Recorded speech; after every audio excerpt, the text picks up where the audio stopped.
You guys on Twitch see me? Am I coming in? Can you hear me? Can you see me? I don't know if anybody's there yet. I just started. Yeah, so come over there and you can ask questions and we'll answer your questions for you over on Twitch. And if you're not a weirdo, we're really nice to you, actually. If you're not mean. If you are very aggressive with bad beliefs, we will make fun of you and make you do homework.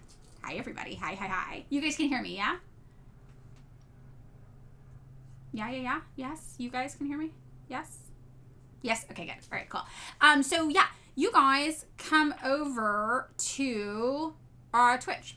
Come over to Twitch. We don't know what we're talking about yet. So the way we choose what we're talking about is everybody gets to vote. So everybody submits their proposals for news they want to talk about. I pull up some things and we run a little poll. And then whatever wins, we take a look at that news article and we talk about it. Yeah, and I type very aggressively. And people like it for some reason. Come on over to Twitch. And on Thursdays, we do Theory Thursday on Twitch where we read theory together. So yeah, we're the anti-Fox News. We're trying to make you guys smarter. Oh my God, Commanda! Why is this the cutest little emote ever? I love it. Hydrating. Okay, so yeah, come join us over there. I think you'll like it. I think it's fun. It's Madeline Pendleton there as well. We talk about the news. This woman literally is Fox News. Albie, I'm not a woman, and I am also not a major billionaire-backed news corporation. I'm neither of those things. They just say anything on the internet. They let you in to just say anything nowadays. It's crazy. Talk about 9-line first? Okay, maybe. We just talked about it, though. We just did. If you look at the video on demand on Twitch, which also gets exported to YouTube now, but I don't check up on my YouTube ever. So I'm not very active on there, but everything gets exported there, so you can watch it there at least. We talked about it in the VOD called Vietnam Clocked Us. I have water. I'm opening up your guys' recommendations. I got Cercitos. Anybody else have a recommendation? First time chat. Hi. Hello. Okay. Let's see. Happy Chinese Lunar New Year. I've got the voter ID. I've got the Black Agenda report about Haiti. We got 2 hydrates coming in. And an NB. I am. I just put water everywhere. That was just for you guys. That wasn't for you. If you saw that, that wasn't for you. That was just for Twitch. Yay, Twitch pitch. I'm doing all my hydrates, guys. We talked about, yeah, we're going to do Argentina. You're right. We talked about Argentina. Am I actually landlord? No. No, my partner in New York was in a bad housing situation. It was fucking wild, honestly. And they had like a really bad credit score. And I had some savings. And I was like, look, like you should just buy an apartment because New York actually has really good programs for buying an apartment. So I took all my savings and I dumped it into them to help them buy an apartment. And I went on their mortgage because their credit score is bad. And now I have no savings and like a tanked credit score. But they have an apartment. And it's really cute. And you'll see me record there sometimes. I'll be there. Anytime, because there's this like tiny little closet room there. And my partner's really messy. So when I go over there, I have panic attacks when I see them in New York. So that's like my room. It's my clean space. And it's really little. So yeah, it's my partner's apartment in New York. 16 years. And now I'm broke again. And my credit score went from 830 to like 5. That's okay. My partner has a house. Yay. Credit scores are fake the moment you look. I know. I'm like, I don't fucking care. Why do I fucking care? I own my house. I own my car in cash. It doesn't really matter. Oh my God. This person's on full bot mode. Okay. You guys, come over to Twitch. Whoever's left, go over to Twitch. Oh yeah. The Erewhon water. Okay. So it's not even Erewhon water. I have 2 partners. My LA partner got sick and was like, I need a bougie soup. And I was like, oh, okay, whatever the fuck. So they ordered some fancy ass. Oh no, it was a smoothie. They ordered a fancy ass Erewhon smoothie and it came in this. And I was like, we're keeping that, obviously. That's like a That's a cup. This is a device that we can use because I don't throw anything away. So now it's my Twitch water jug. So I look really bougie in LA now. I've actually only bought anything at Erewhon once. And it was Inari sushi, and it was like $18 somehow. Inari's usually like $4. I don't know. It's crazy. And when I went with my friend, and I was like, "Aw, this makes me really sad because the parking lot for this Erewhon in Silver Lake is where my favorite salvage yard used to be, which is very sad. I used to love that salvage yard. It's a milk jug. This one had a smoothie in it, and it says here our product is cold pressed. Blah blah blah blah. Okay, I'm doing more. All right. Oh my god, that person. I know that person's so annoying. They're still in there. Okay, I am leaving. The revolution will be $23.99 in Erewhon.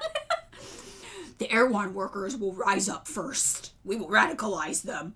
Yeah, it is. It's filtered tap water. I got an under sink filter, but it's tap water. Yeah, sorry.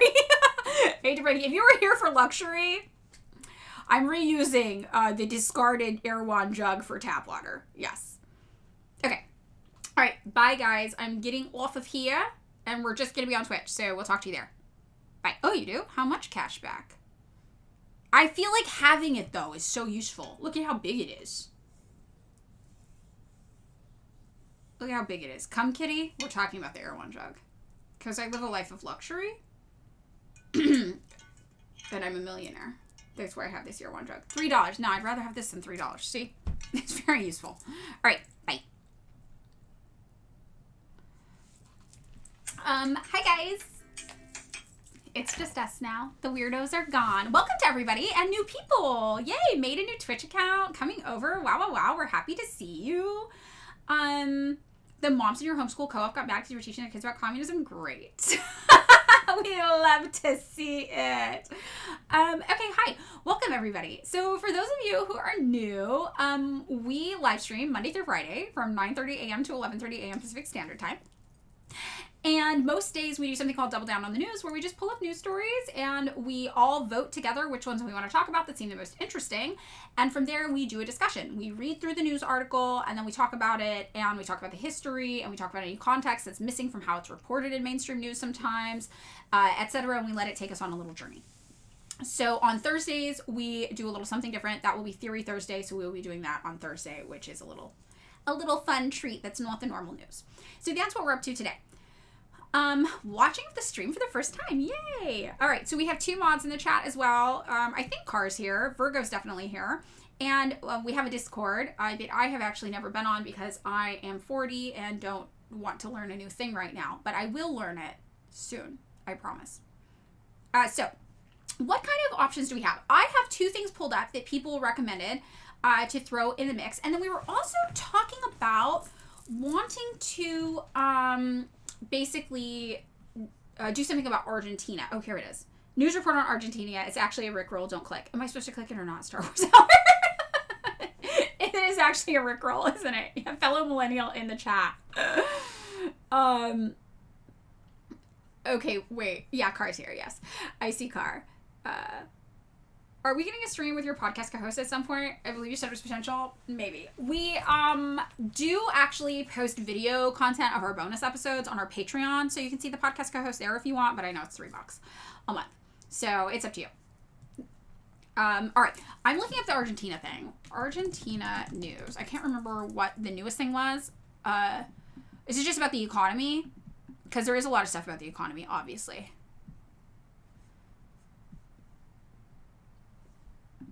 Right? It's looking bad. Iran,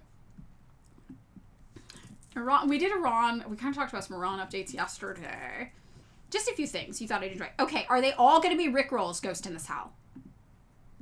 Now I'm scared that Rickrolling is a thing again. Okay, here's what we're going to do. We're going to come up with the poll, and Virgo's going to do the poll, and in the meantime... Once the poll is up, we're going to watch all of Ghost in this Hell's TikToks that have been sent for our amusement.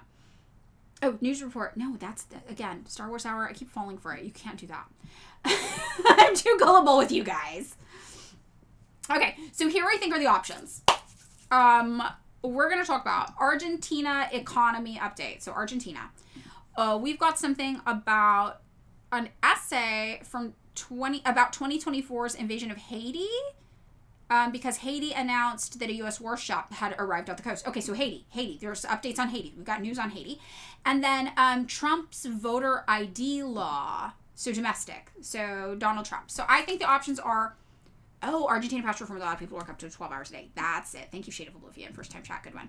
So yeah, our options are Argentina, Haiti, and Donald Trump, I think, today.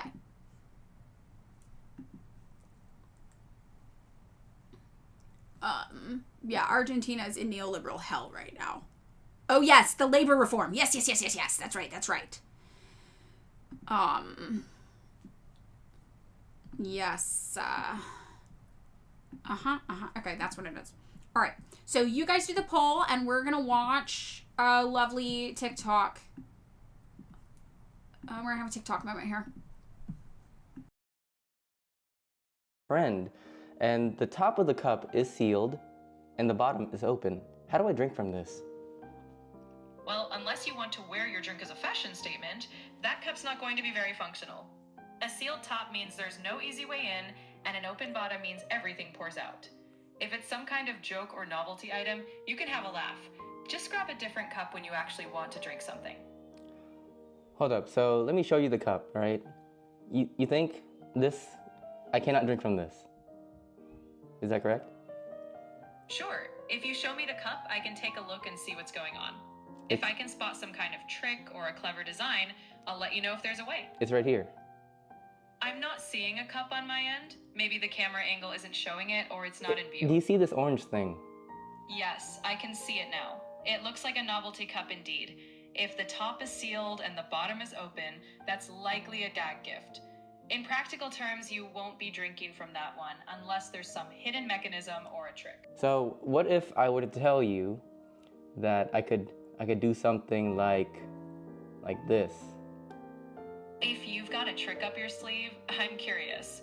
Maybe the sealed top isn't actually sealed. Do you see it now? I flipped it over. Ah, I see. So it's one of those reversible designs. When flipped, the open side becomes the top. So yes.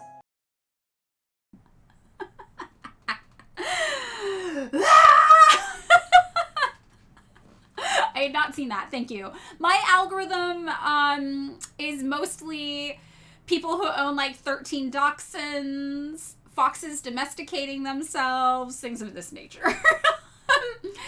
This is wild, though, and this is what we need to remember every time somebody is using ChatGPT. I have literally had people before be like, that book you're telling us to read doesn't say what you're saying it says. And I'm like, I literally have the book open. Here's the page. Here's what I'm telling you it says. And they're like, but ChatGPT says it doesn't. And I'm like, this is the book. This is the book. What? So it's absolutely wild. Okay, so the Argentina economy update 1. We are getting a lot done. Like, it's getting worse. It's getting so much worse. Like, it's very, very wild. It's not great. I'm very concerned. Okay, so we're doing Argentina economy update. I'm closing down the other TikToks for now, but we can look at them later. So, all right. We've got a few things going on in Argentina. Argentina's falling apart, just so everybody knows. Oh, we should also, books aren't real. Yeah, books aren't real. We got some AI news about Argentina also, which might be interesting and relevant, but I'm not sure. All right, so what's going on in Argentina? Before we get into Argentina, I forgot we were doing a few minutes of freeform Q&A chat. So is there any freeform Q&A chat before we get into the real deal that you guys are interested in?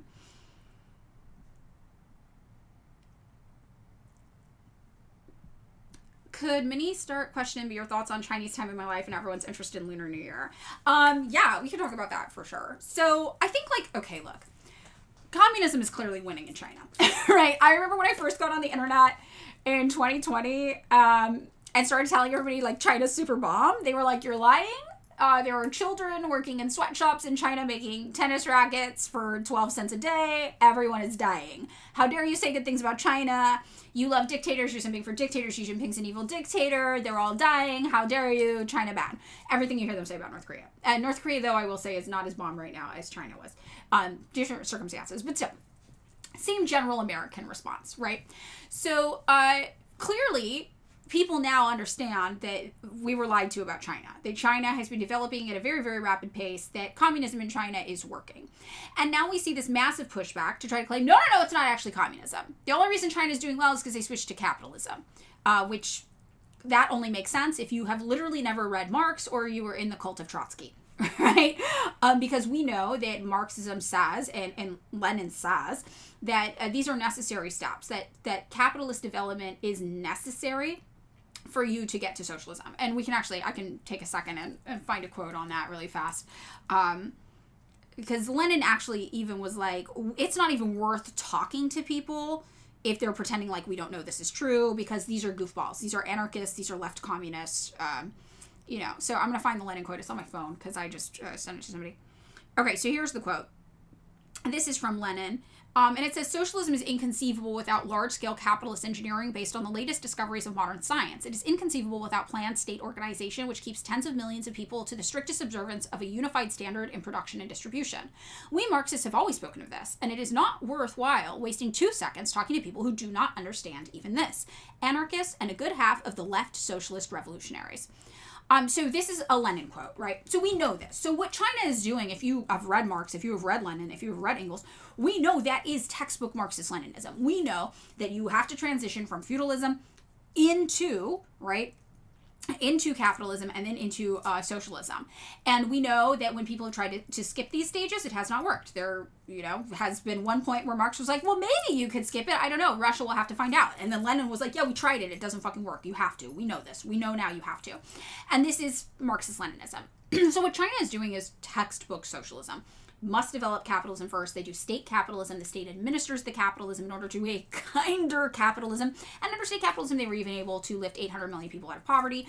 And we know that they are hoping to transition into proper socialism by 2050, right? So we know that this is what's going on over in China. We know it's communism. We know they're winning. And people are now obviously very interested in China. They're very fascinated with China's rapid development. And they are basically doing this pop culture thing where they are like stripping it away from communism being the thing that's causing it and making it a cultural thing for China. But I think even Chinese people would tell you that you can't really separate communism from their culture. Like, that is such a huge part of their culture currently and in the past, and a part of their contemporary history. Obviously, China has been around for a long time. They have a vast and developed culture outside of communism as well. But that it is one of the core things about their modern development, right? So I think everybody's saying they're in a very Chinese time in their life actually is them speaking to the popularity of socialism, how well socialism works, how good socialism is, how good it looks. Even in a state capitalist standpoint, they're doing Marxist-Leninist principles, so we call it communism, we call it socialism, even though they're not in the actual state of socialism yet. But they're seeing that, and they're seeing that it works, and they want to be a part of it, and they like it, and they like what they see, and it is becoming trendy, it is becoming cool. So I think it's a very, very interesting phenomenon that we're in right now, because China is undeniably winning.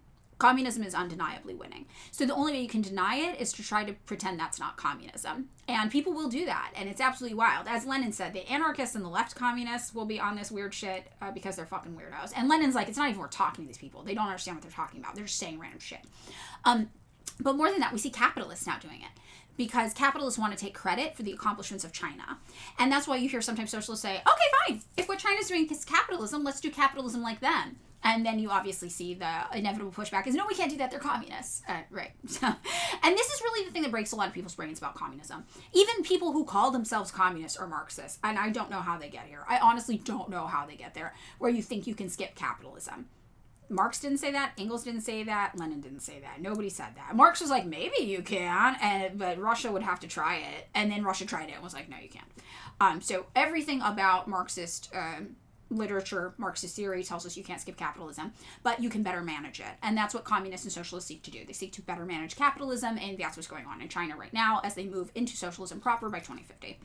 So, yeah, that is, I think, what's going on with them. Mao did save China. That is totally true. What cities do I plan on going to in China? I'm working on a little list. Let me tell you guys. Hold on. I'll pull it up. Before we get into today's proper subject. Where are my notes? Okay. Here is where I want to go. I'm pronouncing everything wrong because I have not started to learn Chinese yet, but I will. And I have to also start saving. So I'm trying to save $3,000 for this trip ideally. I don't know if I'm going to be able to pull it off, but we'll see. Yeah, Sheehan's based in Singapore. So the trip would be Beijing, Shanghai, Chongqing, I called it Urumqi, but that's wrong. It's Urumqi, right? It's in Xinjiang, the biggest city in Xinjiang. Guangzhou, Shenzhen, Suzhou, Xi'an, Yan'an, Taiyuan. It's not Taiwan. Taiyuan is the name of the city. Chengdu and Kunming. And along the route, there's places to stop in like Phoenix Ancient City, Qingyang Ancient Town. Those are like more touristy places. So that's it. That's what I think. You need Chinese money before you get there. Tip from Chinese dad's wife. Okay, cool. Thanks. One of my partners has a Chinese wife also. But I don't think we're going to go at the same time as her. So I want to go for my birthday in August.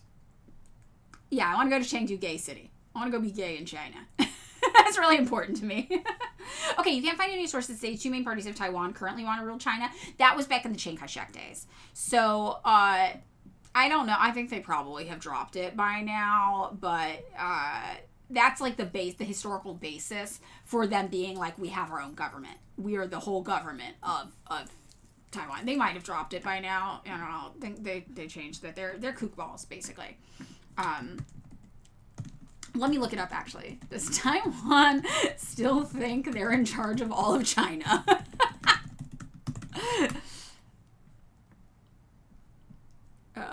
The ROC is what it's called. Their constitution still does say, okay, does the ROC, we'll say it specifically, still think it's in charge of all of China? So their constitution, the ROC's constitution, does say that they're in charge of all of China still. That is still a thing. They still do claim sovereignty over all of China. And we know that. What does ROC law say? Okay, here, let's look.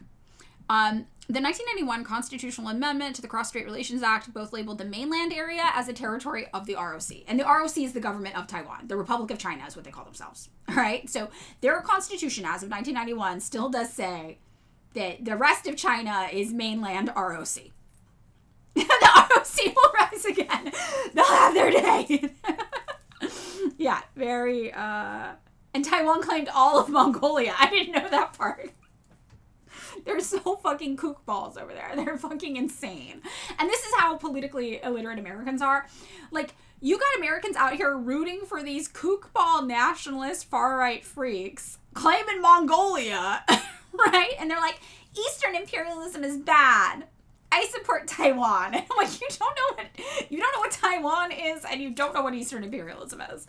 But all the things you think are Eastern imperialism, Taiwan's actually doing those things that you mistakenly think are imperialism. Very, very funny. Oh, okay, well, Anna Louise Strong's burial place. Thank you. Maybe I'll look into that. All right, so that's it about the Taiwan-China convo. It's so ignorant. It's absolutely wild. So let's get into Argentina, guys. Are we ready? Let's go. Virgo's fighting the good fight in the comment section right now. Americans can't read a 7th grade book, let alone understand politics. Yeah. And the wildest thing is that Americans don't know they are the literacy crisis, right? Because they don't understand what it means to read at a 6th grade level. You know, most Americans read at or below a 6th grade reading level, but they don't understand what that means. And reading at a 6th grade reading level, you can read words on a page. You can follow simple instructions, but you are not able to accurately interpret the information that you are receiving. You are not able to draw together context. You are not able to establish cause and effect. Like, you are not able to read between the lines, so to speak. And the example I always give of this is that if you read the words on the page, the sky was red. A person with a 6th grade literacy level might be like, the sky was red. That's what that means. I look outside, the sky is red. Somebody who has a more developed literacy and comprehension would be able to look at that and say, well, that's uncommon. So what's happening? Maybe there's a forest fire burning nearby. Maybe it's sunset in a place that's dealing with heavy smog and pollution. So when I read the sky is red, something bad is happening in this area. This is an area that is being afflicted by some sort of negative thing going on, probably ecologically. So this tells me that they're maybe in a post-apocalyptic state, or maybe they're in advanced industrialization that's taking toll on the planet. Like, these would be all the things that somebody with a higher literacy level would take from that statement, the sky is red. right? And that's something that somebody with a 6th grade reading level is not going to do. And if you tell them, well, that's what this actually means, they're going to tell you that you made that up and you're crazy, and that's not there, right? So when we used to make fun of English teachers for reading into text things that weren't there, that's actually what they were trying to do. They were trying to develop literacy skills in you, comprehension skills. They're trying to get you to understand why this is being said, why it is important, and that is what is missing from contemporary conversations about literacy. So very, very interesting. All right, so let's get into Argentina. Yeah, what's like asking the question, what's heavier, a pound of bricks or a pound of feathers? Did you guys see, actually, this is something that popped up on my TikTok before we get into it.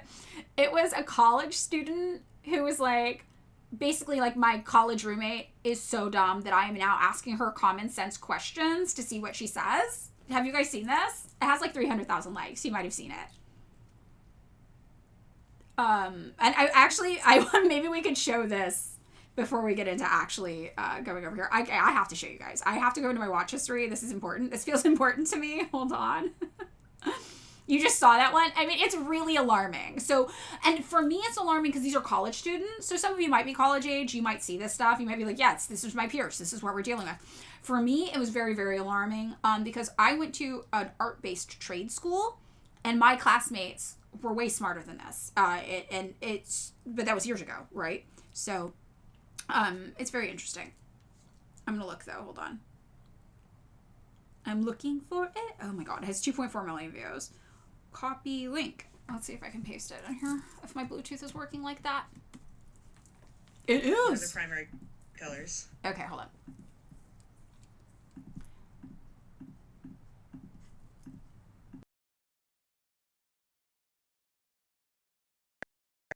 What are the primary colors? Red, blue, green, and yellow. No. How did Abraham Lincoln die? He got shot in the head. And who did that? What was his name? Bin Laden. Who shot Abraham Lincoln in the head? Osama bin Laden guy. How many days are in a year? No. I'm not good at... Oh wait, is it 365? So how many years is a decade? A decade. How many years is a decade? Well, first I figure out how long is a decade? How many years did you say? 12. What's the largest organ in the human body? Stomach. No. Organ. The lungs. No. The femur. No. Brain. No. No. Not The your largest brain. organ. It's Where your is it? it's your skin. Skin. Pussy organ? What? What year did 9/11 happen in? See, I messed up on this the other week. 2011. This last week! Bro.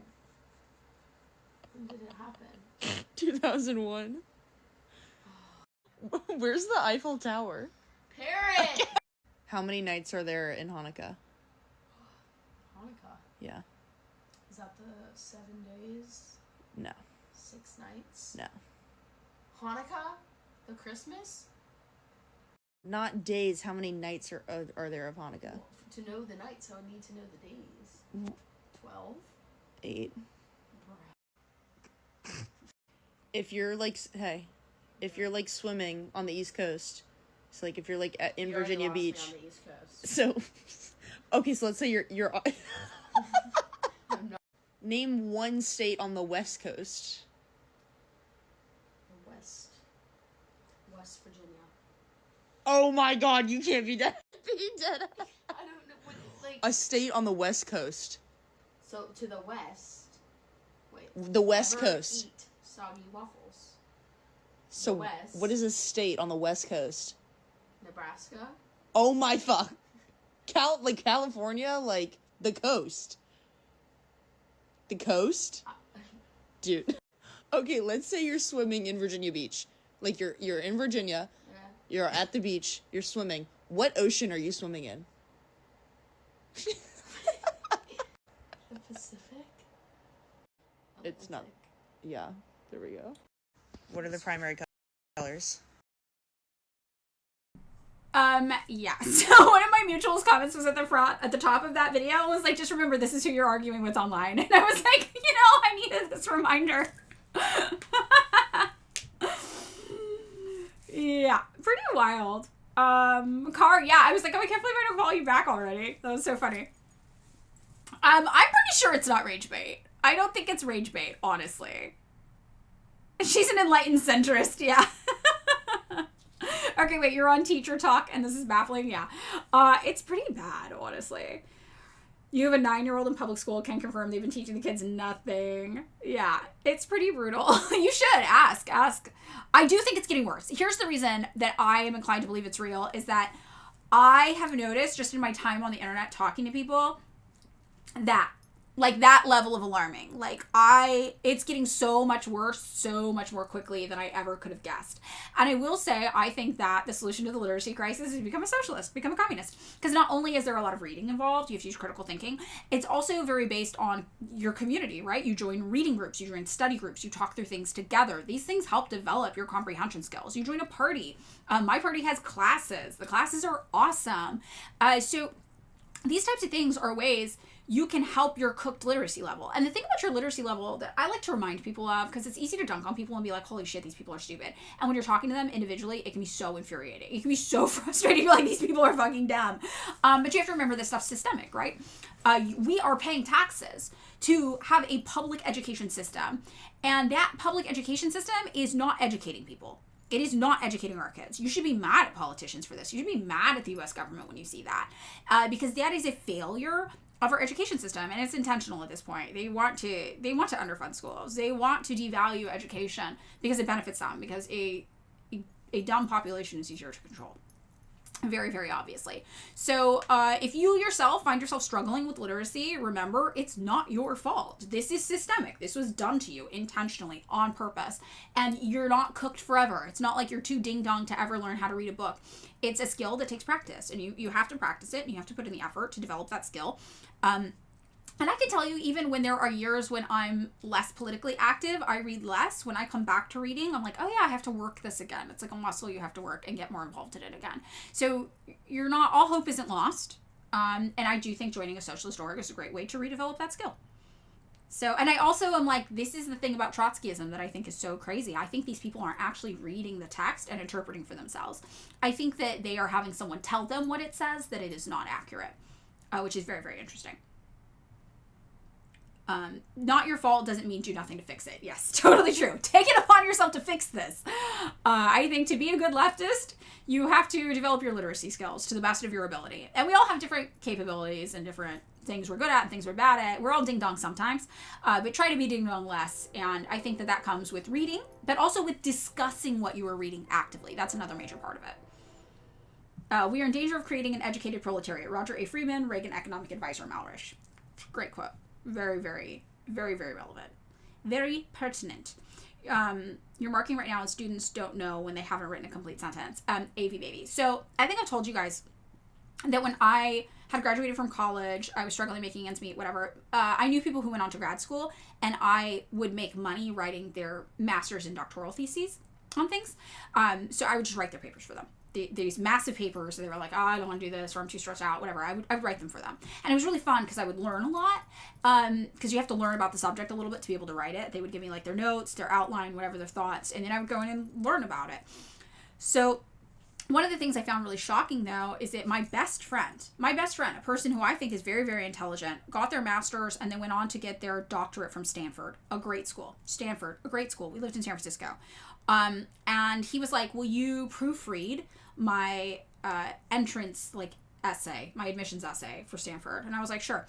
And I was reading it and I was like, oh my God, this is the first time I've ever read my best friend's writing. And I just always assumed my best friend, very academic, very intelligent, had master's already, was going to get a doctorate from Stanford, was very, very bright.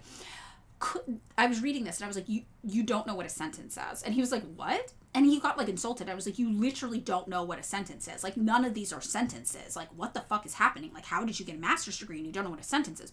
But I was trying to say it nice and I didn't know how. And he got very, very, very insulted. And he's like, of course I fucking know what a sentence is. And I was trying to show him, like, none of these are sentences. They don't have a subject and a predicate. They don't have a noun and a verb in them. You know, a sentence needs a noun and a verb, right? You need a thing and then it's doing something. This is actually a major issue in our friendship. Like, he was like, this is so fucking insulting. Of course I know what a sentence is. And I'm like, but you don't. This is a college admissions paper you wrote to get into Stanford's doctoral program and you have not used sentences. So, like, was that a stylistic choice? Like, what's going on here? Anyway, I rewrote the paper and he got into Stanford and now he's his doctorate and he's a professor in Canada, in Vancouver. So, but yeah. And that was wild, even for us back in the day. So I'm not surprised that it's gotten worse today. I used to do schoolwork for money too. You learn so much. Yeah, it was cool, right? It's really, really fun. Very, very interesting. Ham on Pizza. 30-day stream streak. Wow. Everybody be more like ham on pizza. Translator here. Can't confirm this is happening in multiple locales. Very, very sad. Very depressing. Ham on pizza. That's like, I'm honored. I'm privileged right now. Thank you. Yeah, I don't understand how you write a paper without using full sentences. I mean, it's really just like, I feel like once you make the concession that you're allowed to start a sentence with but, it's very, very easy just to create non-sentences that feel like sentences. And I think that's kind of how it started. Or and it's just like a trail of a thought. It was very, very shocking to me, though. Tomorrow will be your 30-day streak. Yes, we're building a community, guys. And whenever I talk to my partner, LA partner, about Twitch stream, I'm like, I love it so much. My partner's just like, I love that you're having fun. And I'm like, I used to always think the internet was fun, and then TikTok got to a point where it wasn't, and this is making it fun again. So I really like it. We're taught not to use Oxford commas in England. That's wild to me. I feel like you need the Oxford comma. I think it's important. Yeah, we are verbose, but usually speaking gibberish. And sometimes I speak in gibberish. It's normal once in a while. But when you write, you have a chance to perfect it. What are we going to do? Okay, so let's get into actually Argentina. We had a lovely little detour. We have a lot of news about Argentina. So the thing we wanted to focus on today is this story from 4 days ago about Argentina's Senate passing the labor reform. Let's see if we have a more updated one, because it did pass. That's the most recent one. Okay. After Senate passes bill. Do we have any more recent news on this after Senate? Did it fully pass? Does anybody know?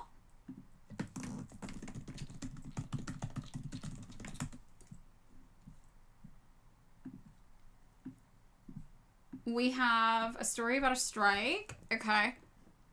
All right, we're going to read these in order. I think that's the most recent one. I don't think it's moved on. Suggested a poll. Oxford comma based or not. I think we should do the poll. I vote yes. I vote yes! So this is the most recent update we have. It has not moved on. I'm guessing that they have multiple locations that this would need to pass. This is my guess in order for it to become law based on how it's worded, but let's see if that's accurate. So from 4 days ago, Argentina's Senate approved President Javier Milei's flagship labor... Am I saying his name right? Milei? That's how I've been saying it. ESL person, what is an Oxford comma? Oh yeah, that's a great example. Yeah, Milei. Okay, thanks. So Javier Milei's flagship labor reform bill early on Thursday, marking a key advance for the libertarian leader's sweeping economic agenda. After debating the measure for more than 13 hours, lawmakers voted 42-30 to pass the reform and send it to the lower house for debate. Okay, so there is a secondary area here. The reform eases hiring rules, changes the vacation time system, and allows for extending the standard workday from 8 to 12 hours and for salaries to be paid in foreign currency. It also introduces new limits on the right to strike by setting minimum requirements for services to continue during work stoppages. That's some America shit. The reform streamlines the calculation of severance pay, lowering costs for employers by excluding bonuses that were not part of a worker's regular salary from the compensation formula. I'm voting. I'm voting yes on the Oxford comma. So this is pretty wild. This is like a libertarian wet dream, right? Libertarians, we know, ultra far right. And they're all about that deregulation. If we talk about liberalism as the negotiation on a slider between your personal liberty and your workplace liberty, right? Your freedom to not be exploited by your boss and your boss's freedom to exploit you. Libertarians are so far towards the your boss's freedom to exploit you category. And this is like a wet dream for every fucking libertarian on the planet, right? This is exactly what they want. So, very, very interesting. This is what's happening here. We're seeing the libertarian wet dream play out. This is the equivalent of getting the libertarian town and it's overrun by bears. We've unleashed bears into Argentina, basically, is what's going on. So let's see what else we've got to say about this from Reuters, if they've got more details on this. Milei claims reform will boost investment and job creation. It probably won't. Whenever we see these libertarians with these like fucking half-baked economic plans, they never work out. Deregulation does not work. We know this. Deregulation is what collapsed the United States economy during the Great Depression. That's why Keynes had to come in with Keynesian economics and be like, hey, we have to, as I always say, microdose socialism in order to make capitalism work, or the people will revolt and we will end up with a communist revolution on our hands. So this is, you know, very obviously something we know does not actually improve conditions anywhere for business or for people. Deregulation, bad. Deregulation, dangerous. And these are all deregulation measures. They're deregulating the labor market. That's what's going on. It's very, very scary, honestly, to think about this type of deregulation occurring in Argentina and think about the United States. I think even Republicans would be opposed to this in the United States, which is an interesting thing to consider. So this Reuters article goes into a little more detail and says Argentina's Senate approved this flagship labor reform bill early on Thursday, marking a key advance for the sweeping economic agenda.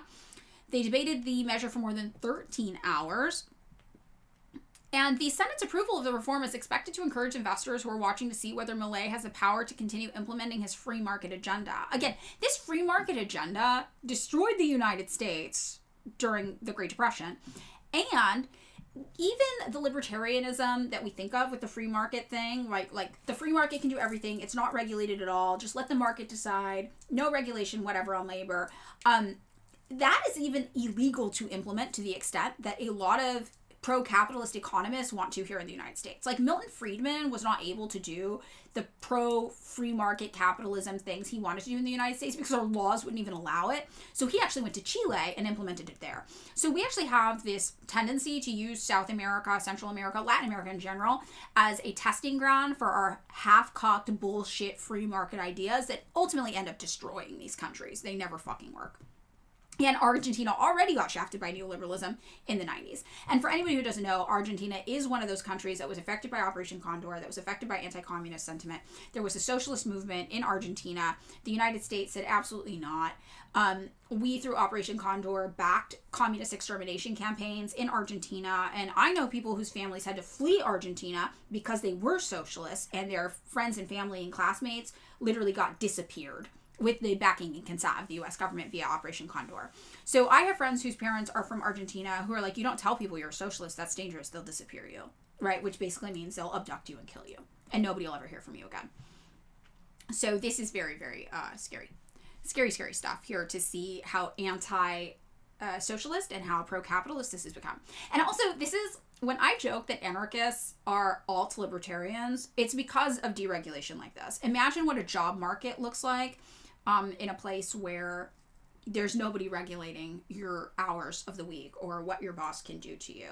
And I know that many forms of anarchism propose like alternative employment systems and financial systems, but if you need things and you're not able to get them on your own, and you're in a position where you start selling your labor in any capacity, right, or trading your labor for goods and services, and there's no regulation in that market, it's ripe for exploitation by people like this, unfortunately.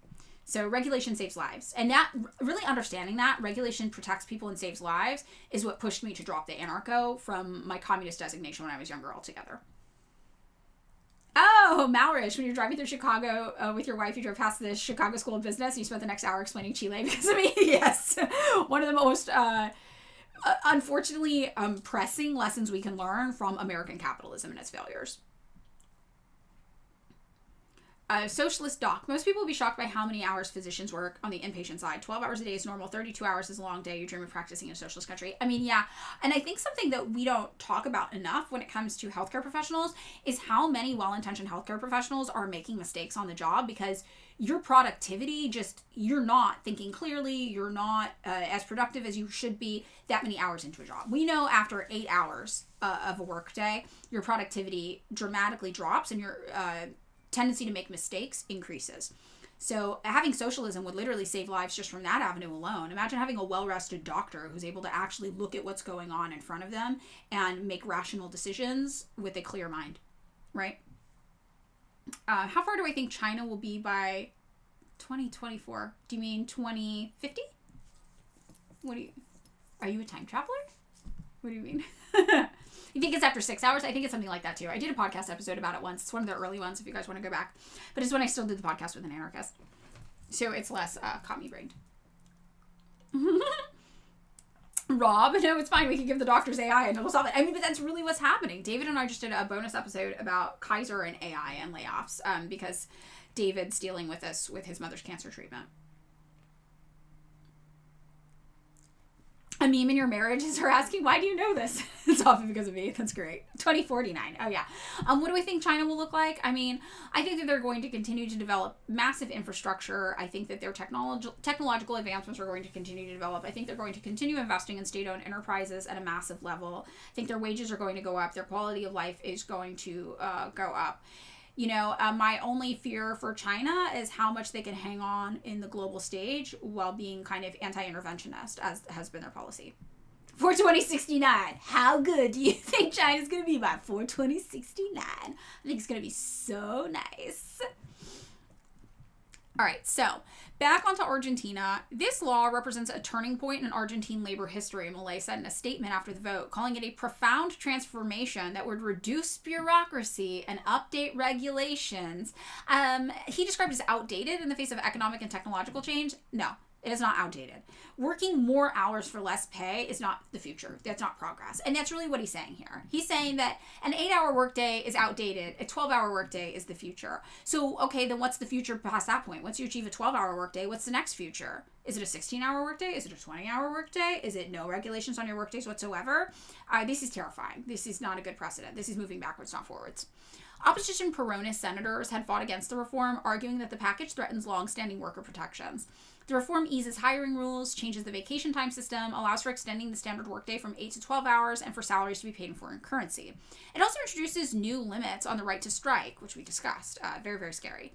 Lawmakers make adjustments to the bill before its passage, including the removal of a provision that would have cut income tax rates to 31% from 35%, a change sought by provincial governors. The reform kept a requirement in place for employers to be responsible for the automatic collection of union dues, a concession to labor groups to avoid weakening their finances. The government also removed a clause that would have allowed workers to be paid through virtual wallets following pushback from traditional banks. Protesters hurled Molotov cocktails and clashed with police outside of Congress during the debate on Wednesday, though city services were largely uninterrupted in Buenos Aires. The bill will be next debated and voted on by the lower house. Very interesting. Good for them for throwing fucking Molotov cocktails, as well they should. So this is scary. This is the future capitalism wants. And make no mistakes. This is what Donald Trump and Republicans want. When we talk about what's going on in politics today in the United States, it's hard talking to liberals sometimes because they think about everything in terms of Democrats versus Republicans, and they don't think about it as the rich versus you as a worker. Most Americans do not conceptualize of themselves as workers. They don't understand what that means. They're not that connected to their jobs. They hate their jobs. They don't really think of what it means for them to be a worker. And that's one of the struggles that we have in communicating what's going on in politics to Americans. How do you talk about the working class and their exploitation to a group of people who don't identify with being the working class? And they identify more with this Democrats versus Republicans thing. And that's really, I think, our struggle in messaging. They need to understand the ultimate goal of the Democrats and the Republicans is to be able to do shit like this to you. Is to be able to make you work a 12-hour workday. Is to take away your right to strike. And the United States is already so backwards in labor. We're so backwards already. You don't have guaranteed paid time off. You don't have free healthcare. All these things that other countries have and even take for granted, we don't have here. And American workers don't even bat an eye. So this is our challenge in messaging, right? Look at Argentina. This is the end goal of capitalism. This is what Americans are frothing at the mouth. American billionaires, the American oligarchy owning class is frothing at the mouth to try to do to you. And I think it's pretty simple to just be like, do you want to work a 12-hour workday? No, because deregulation is the future, man, and that's what they want to do to you. And I think that's kind of the only thing that gets through to them. So Chinese mustard, the only difference between their new policy and what we currently have here is you get paid overtime. Many of us must work 12 hours a day to keep jobs and pay bills and do not have the ability to strike. Exactly. Our ability to strike is very, very, very hindered, right? Lord Oxium, I worked in a cabinet shop with heavy equipment. The guy training me was overworked, had a total of 2-hour commute each day. And when it was Ramadan, he would fall asleep while standing, but he couldn't stop working because of how tight money was. And he just had a kid. This guy had also worked there for 20 years. I'm amazed we didn't have more accidents there. He should have got parental leave in time to take off for Ramadan. Exactly. And they don't understand, the liberals, that this is what communists want to do for you. We want to help you. And they've managed to taint communism as an idea so much that it is such a struggle to tell people, like, you might hate us. We are fighting for you. It doesn't matter. I don't care if you're MAGA. I don't care if you're liberal.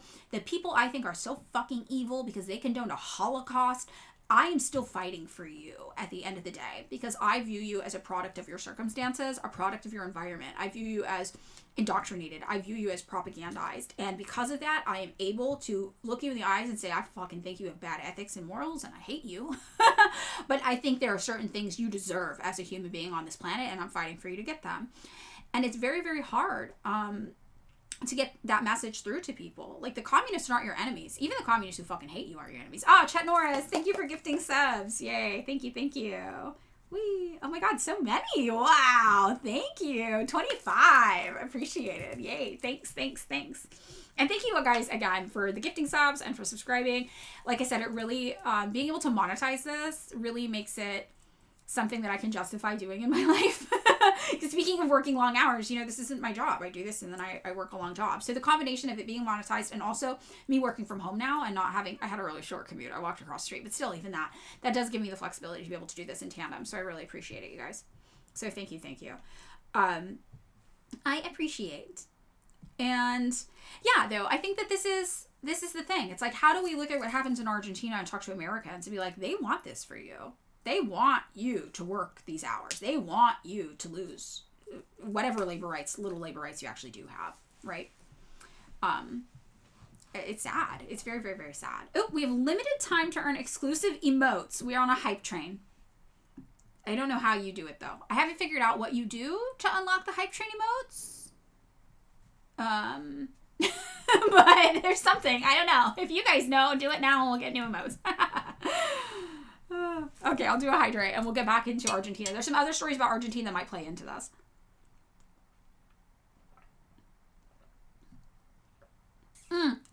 You subscribe to keep the train going. Okay, so subscribe if you haven't yet.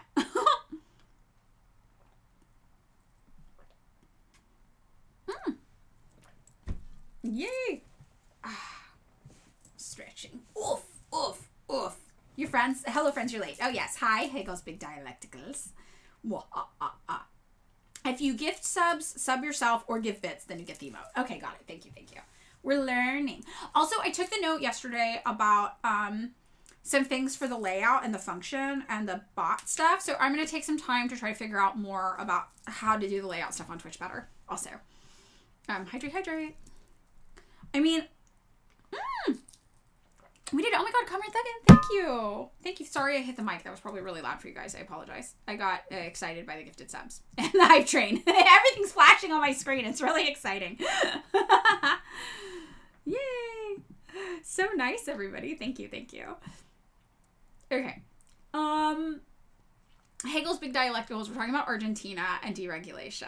Okay, so how do I unlock the things, though? Unlock now. Yes. How do I do this? I'm looking. I'm learning. I'm looking. Unlock now. What? How do I do it? I don't know. It's gonna happen. It'll happen on its own. It usually just does it.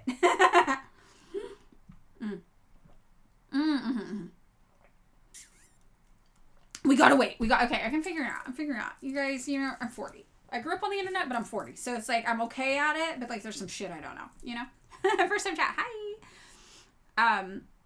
Okay. Oh, I saw you ask this earlier, Fergalaki, so I'll answer this before we get back into more Argentina. You have ambitions for political office, and you have a proud Zayo older brother who works with political officials and members of the Nasat. Do I use these connections for my own, or will that necessarily compromise? That'll compromise you. Don't do that. Nobody will trust you if they see that. Don't do that. I just think don't. Just don't even go down that route. Don't involve him politically. And if people are like, that's your Zionist brother, you should be like, yeah, we don't agree on that. That's my Zionist brother. It's hard. Zionism is tearing families apart in the United States. We do not agree on this issue. And I think that's fair. I think most Americans, thank you, gifted subs. I think most Americans have family members they don't fucking agree on with shit. Right? And we know that. And also, this is something when we talk about, I miss the forums too. This is something though, like when we talk about the difference between liberalism and communism, communists, to me, when I look at somebody with bad politics, like it's hard for me to see the difference. It's hard for me to get angrier at MAGA people than liberals because both of their ideologies condone and prop up and thrive on violence and bloodshed. And the way it operates is different. Sure, the nature of the bloodshed's a little different, but it's hard for me to look at MAGA today in the United States and what they're doing with ICE, which is horrible, and not think about what Hillary Clinton and NATO did to Libya, right? That's hard for me. That's a challenge for me. It's hard for me to look at what's going on, with the police murdering people here in the United States and not remember that those numbers were the highest under Biden that they had been in years and nobody cared. So those things are a challenge. So we necessarily are going to disagree with almost every single person on the planet politically. Right? Liberals, we're going to disagree with. Republicans, conservatives, we're going to disagree with. And we know they're both liberals, but the way we talk about it here. So, I think because of that, because we have to exist in society and it does not make sense for us to just fucking hate everybody, we have to view every single person as being able to learn and change and shift and grow. And we have to view these things as systemic conditions that create most people's ideology. So that's a way that we have a little bit more not empathy, but maybe sympathy for people in their political confusion. We can get really fucking annoyed with them sometimes and want to cuss them out, and I do, right? But we also recognize with our human emotions in place that these are people that we need to view as teachable, regardless of their ideology, and liberals as well. Right? So liberals can look at Republicans and be like, that's a moral failure, I rebuke you. But for us, if we had that same mentality, we would be alone on an island talking just to ourselves. And that's not what we want. We want to educate the masses. So we have to believe these people are capable of change. You saw my movie. I don't have a movie. That's not me. No movie. Sorry. Someone else. Oh, The Craft. Okay, yeah, that is me. I'm Farouche Balk. Yes, thank you. I am also Heather Baron Gracie from Pale Waves. These are the ones I get.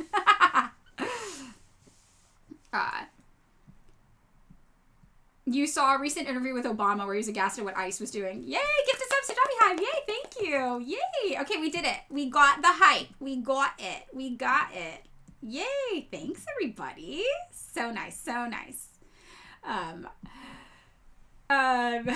Yeah, no, my celebrity lookalikes are Nancy from The Craft and Heather Mary Gracie from Pale Waves. Yay.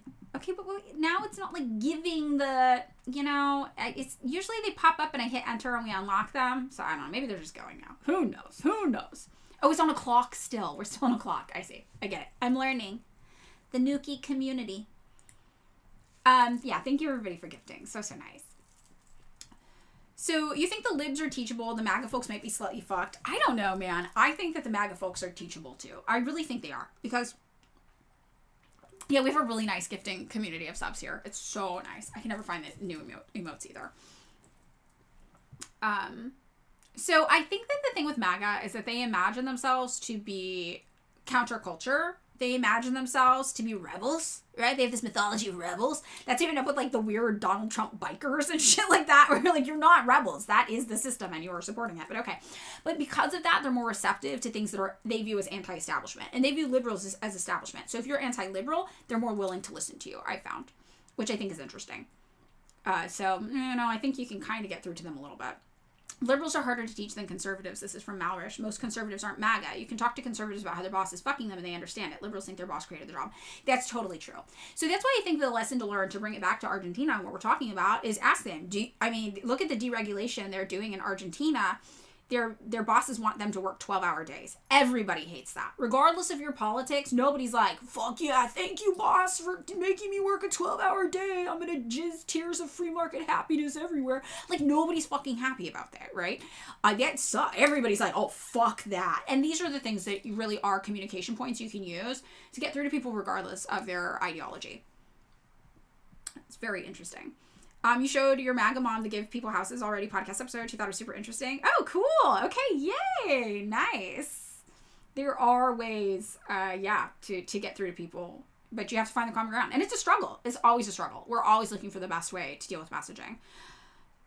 Chloe Hayden, Australian actress. Oh, I don't know. Good morning, Clint Masterflex. Okay, so let's get into more Argentina. Other things that are coming about because of this Argentina labor reform bill that's now halfway through passing, I guess. So the next story we have on this is from yesterday, which is Argentine unions to hold general strike over labor reform bill. So Argentina's largest umbrella union, the General Confederation of Labor, CGT, said on Monday it's going to hold a nationwide 24-hour strike in protest of President Javier Milei's proposed labor reforms. Workers will commence the strike as soon as the lower house begins to debate the labor reform bill, and that debate is scheduled to take place before the end of February. The union did not plan any street protests, just a general strike. The upper house gave preliminary approval to the bill last Thursday. The Peronist opposition said that the measures were a violation of workers' rights, which they are. The bill would limit the right to strike, cap severance pay, tighten allowances for chronic illnesses, limit workers' ability to claim damages over dismissal, permit employers to split up vacation time, and allow for an up to 12-hour workday versus the current 8 hours. And it's so interesting looking at this, because some of the stuff we don't have, right? Like, we don't even have vacation time. You don't even get to claim damages over dismissals here. But then other things, it's like, well, a 12-hour workday, fuck that. We're happy with our 8-hour workday that our unions fought so hard for. So it is interesting seeing this, kind of how staggered and bizarre the American labor movement has been. And we have made some big wins. 8-hour workday was a big win for us, right? And that was hard won. That was anarchists and communists coming together, literally like staging a little mini revolution to fight for that.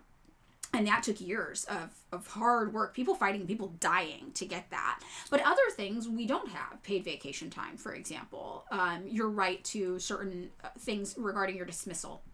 It's very interesting. So Milei's policies have succeeded, they say, in curbing high inflation, which peaked near 300% 4 months into his term. Unions say his harsh austerity push is causing layoffs, undermining workers' rights, and people's purchasing power. Very obviously. And this is a thing that's common sense anti-capitalism. If you're paying people so little they can barely afford to live, how can they afford to keep buying into the economy to keep it running? That doesn't make sense. A government source told Reuters various options were being analyzed to change the bill, specifically parts related to lower wages in event of a worker falling ill. Argentina's CGT union is a cross-sector umbrella union, housing groups that represent the public sector, construction, commerce, trucking, and metalworking, among other industries. Hype train success! Yay! We did it. Whatever that is. Oh, okay, open. I'm opening it. Ha ha ha. We got this. This is all we got? We did so much work. We got this. I don't know, guys. I kind of thought it'd be cooler. Everybody has to use this emote all the time now. That's the only emote allowed. So this would mark the CGT's 4th strike since Milei took office in December 2023. Wild. I still don't know what a hype train is. I think it's like... I don't know. I was going to try to explain it. I can't. Tiny image loot box. That's what it is. It's spend your pennies and you unlock a loot box of graphics. I think that's really what it is. Do I feel like China should have vetoed the recent UN resolution which sought to establish the border of peace in Gaza? I mean, I understand why China's doing what it's doing. China's trying to avoid war. And I think that makes sense for China. And if I was China, I might do the same thing. Yeah, this is our favorite. This is now our favorite emote. It took work. You can't use it in a choppy hive? Oh my god. What are these emotes? We unlocked them with our dollars. We spent them as a group, as a community, and we have unlocked them. So now we must use them. Like our life depended on it. I am clap. So wait, I still need to make a tank. I was thinking about that. So I was thinking I'd make like little, I was looking at Twitch and people make like little graphics to go like here with like their Instagram handles. I could put like my TikTok handle and then like my name. So it's like, this is what you're looking at. Yeah. And then I could also give us a tank emote when I draw those. So I think I'm going to do that. When do I think China would be ready for war with the West, and would it be in their interest? I don't think war with the West would ever be in China's best interest. I think China would have to feel very threatened by the United States specifically to go to war with us. It would have to be like the United States is about to nuke China. And I think they would win. I think they would defeat us. Just based on population numbers alone, China has over 1 billion people living in it. That's over 4, I think they've like 4 times more the population than the United States. They've got manpower, they've got technology, they've got us beat. I mean, they would absolutely obliterate us in a war. So we should be grateful that they are just in their self-love era. They're focusing on them, right? They're protecting their peace, and I'm happy for them. That they would kill us, though, ultimately. I think they would destroy us. Definitely. Yeah, we'll need a special Virgo tank emote. Okay, I'm going to add them all. I'm going to do it. That'll be Virgo's tank. Fork on a tank. Wow. They're so little, the emotes, though. You can't have that much detail in them, which is an issue. Okay, so we have some more. This is the one we already looked at. So this is something also that I wanted to talk about that I saw that was interesting about Argentina when I was searching. We've got in Argentina, locals are taking loans to buy food. So economy's going great, guys. The libertarians are doing a great... Oh! Yay! Libertarian economy! Fireworks! Yay! That is... Oh, wait. Who gets homework or gulag? We have somebody? Slayer, Ocean, and Kaka. You guys decide. Decide amongst yourselves. I back whatever you choose. So Argentinians are taking a loan, selling their belongings, and living on credit cards to pay for basics, including foods. I mean, that's just the American way of life, right? That's just the American way of life. So Diego Nicasio, 43, works full-time as a salesman at a large hardware store in Florencio Varela, a city in the greater Buenos Aires area. He says he doesn't need a calendar to know what day of the month it is. By the time his salary and that of his wife, who also works full-time in a shop, run out, it's around the 15th. From then on, they look for extra jobs, find things to sell, use their credit cards, and get small loans to pay for basics, including food, until the next paycheck arrives. Stretch.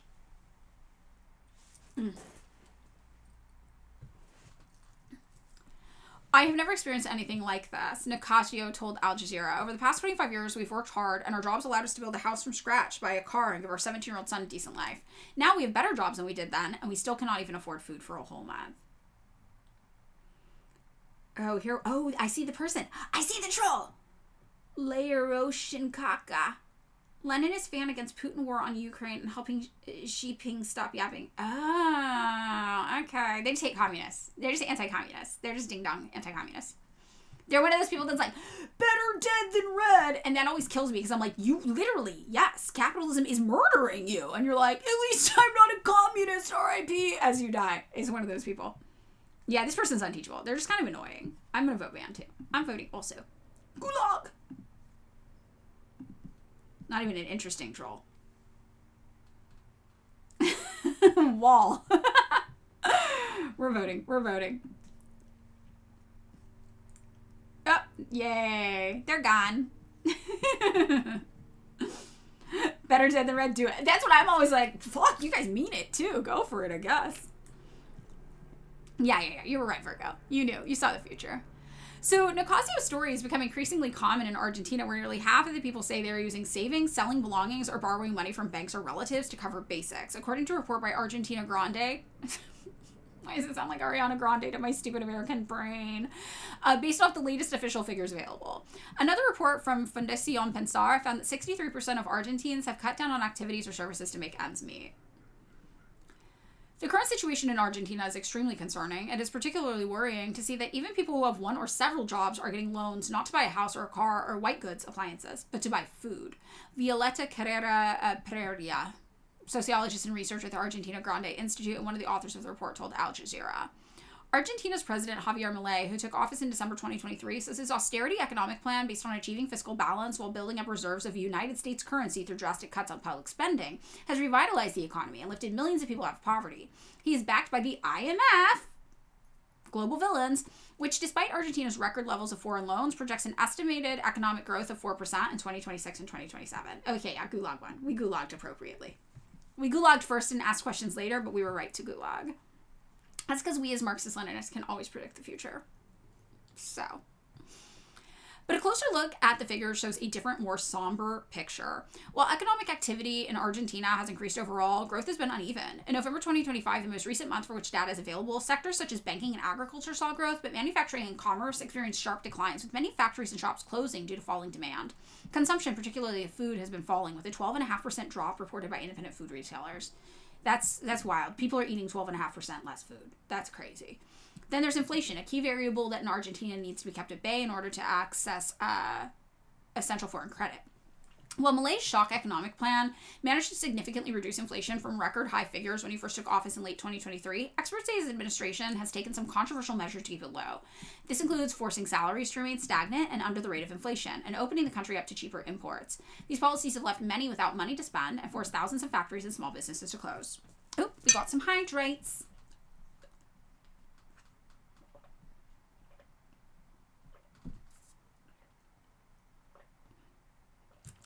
Now, these kind of policies are really, stretch. I cracked my back. It feels good. These kinds of policies are really, really common for IMF kind of stuff. This is what the IMF and the World Bank want you to do. They want you to do these austerity measures, and that's what they call them, which is where you basically just fuck over everybody in your country and leave them to fend for themselves and the wolves. And then they're like, but then the market will regulate and it'll all be fine and you'll basically get a balanced budget. We know from the United States when Bill Clinton balanced the budget, it was a fucking nightmare. Our economy doesn't work like that, right? This isn't the way the economy works, and this is really bad for individual people. So, I don't know. It's very disturbing. The Argentina Grande. I have a friend, actually, who is Argentinian, who made these shirts that were Ariana Grande's face on a spider, and then it just said Araña Grande, and nobody bought them, and I thought it was very funny. I liked them very much, but apparently not. Not everybody. Also, what's standing out to me about this is certain sectors doing well. This reminds me of the United States. They keep telling us that our economy is doing well. Everybody I know who works in like retail or like clothing or like non-essential goods though is like, oh no, it's fucked. Like it's struggling. Like it's horrible. So the things that are doing well are like healthcare, housing, food, right? Things like that. But it's not translating to the entire economy on the whole. It's only people in essential sectors. Housing, right? Like people and landlords are making money. Oh, waterboard time.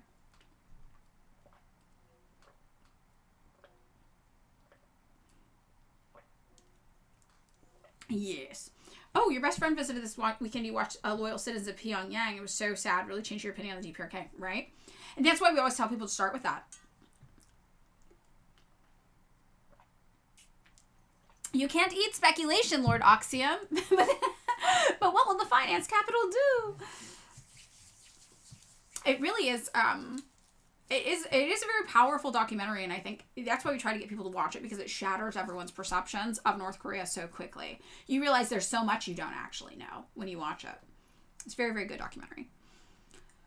So what's going on here in Argentina is exactly what goes on every time these austerity measures are introduced somewhere or backed by the IMF. The documentary is Loyal Citizens of Pyongyang. Critics also say inflation figures are not representative of real price fluctuations. The tool used to measure inflation in Argentina, a sample basket of goods people consume, was developed in 2004. So it doesn't reflect these current consumption patterns, including the percentage that items like electricity and fuel, two areas that have seen price hikes considerably higher than inflation, represent people's real spending habits. Carrera Pereira. I can't remember pronounce his last name. Pereira. Right? Yes.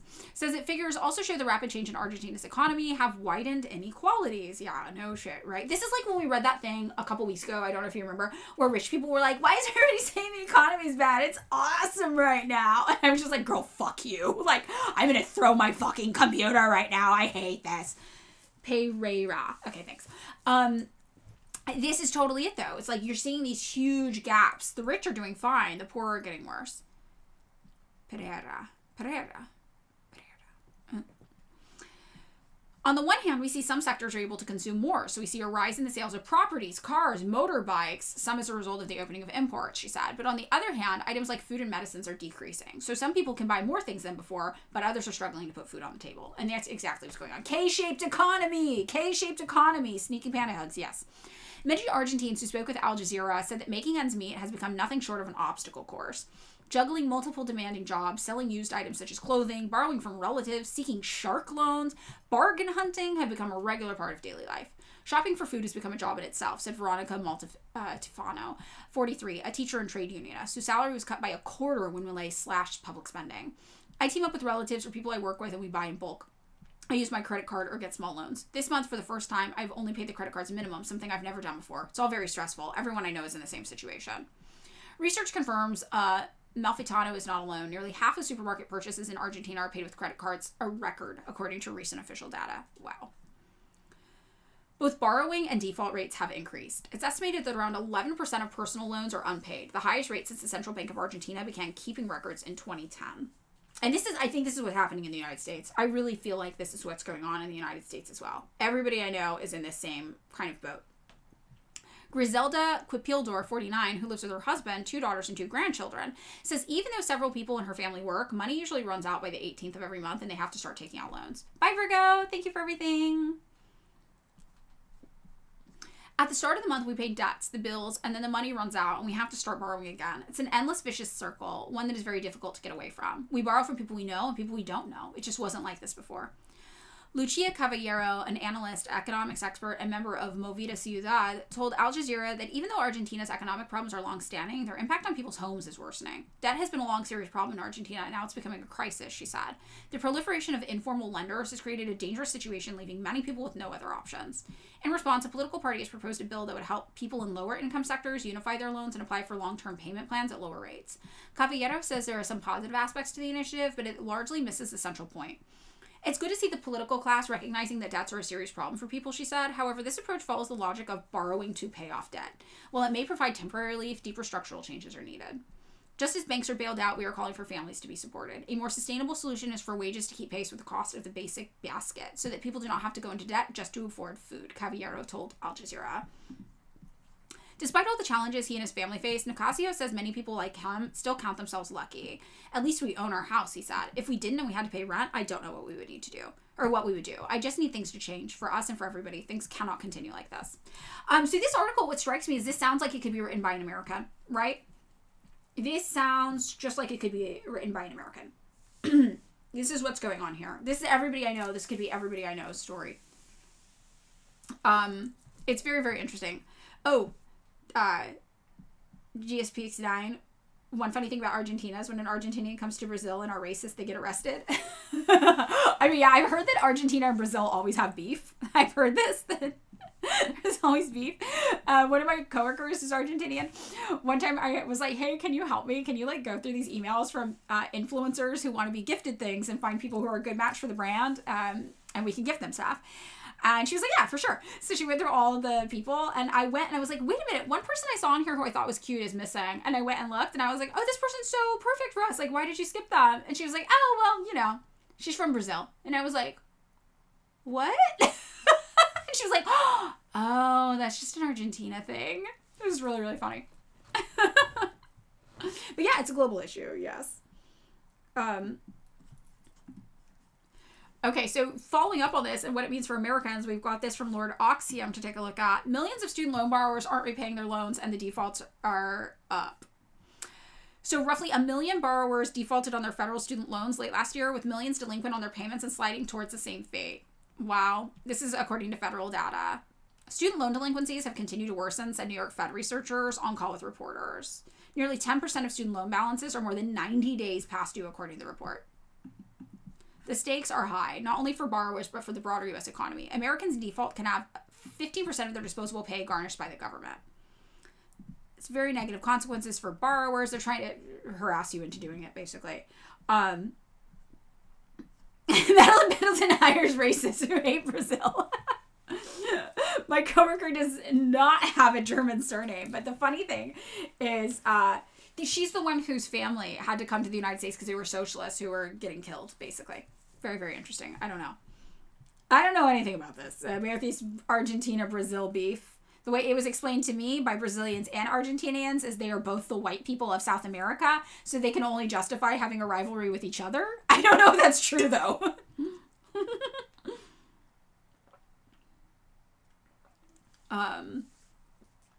I have no idea. I'm just like, okay, I don't know. So, yeah, I mean, I think this is really wild. And again, like, you guys know, I'm, like, very upfront with my finances. I had an 823 credit score. That was my credit score. I just looked through my old records. It was 823. Now it's, like, 5. I've stopped paying things. I'm like, I can't fucking afford to make these credit card payments anymore. It's just getting ridiculous. The cost to just live is getting so ridiculous. So, I had no credit card debt. It took me a long time to pay off my credit card debt. I ended up back in credit card debt last year. That shouldn't happen. And from there, I also then ended up defaulting on my credit cards. And that's the state I'm in right now. I'm like, well, I can't afford to pay them. So, fuck it. What's going to happen? And that's new for me. That's an experience I've never had in my life. And luckily, I hate the government enough to not feel shame about it. I'm just like, fuck these people. Like, fuck this system. This is horrible. And, but I know I'm not alone. I also have friends who have never considered not paying their debt back, who are just like, well, fuck it, I just can't. So I'm just not going to. If it comes down to rent and food or my credit card bills, I'm paying for rent and food. Like, duh, that's it. I know. I'm a millionaire landlord, billionaire parents who own sweatshops. It's shocking, right? But, you defaulted on your credit card too? Yeah, I didn't pay taxes last year or this personally. Work did, obviously. But I haven't paid my personal taxes from last year or this year yet either. And I need to. So I got an extension for those and we'll see what happens. I got to do this year for both of them. But it's just too much. It's just too stressful. The average American, even people, I was very financially responsible my whole life. Even at my most broke before, I always made my credit card minimums. Never would I dream of not paying them.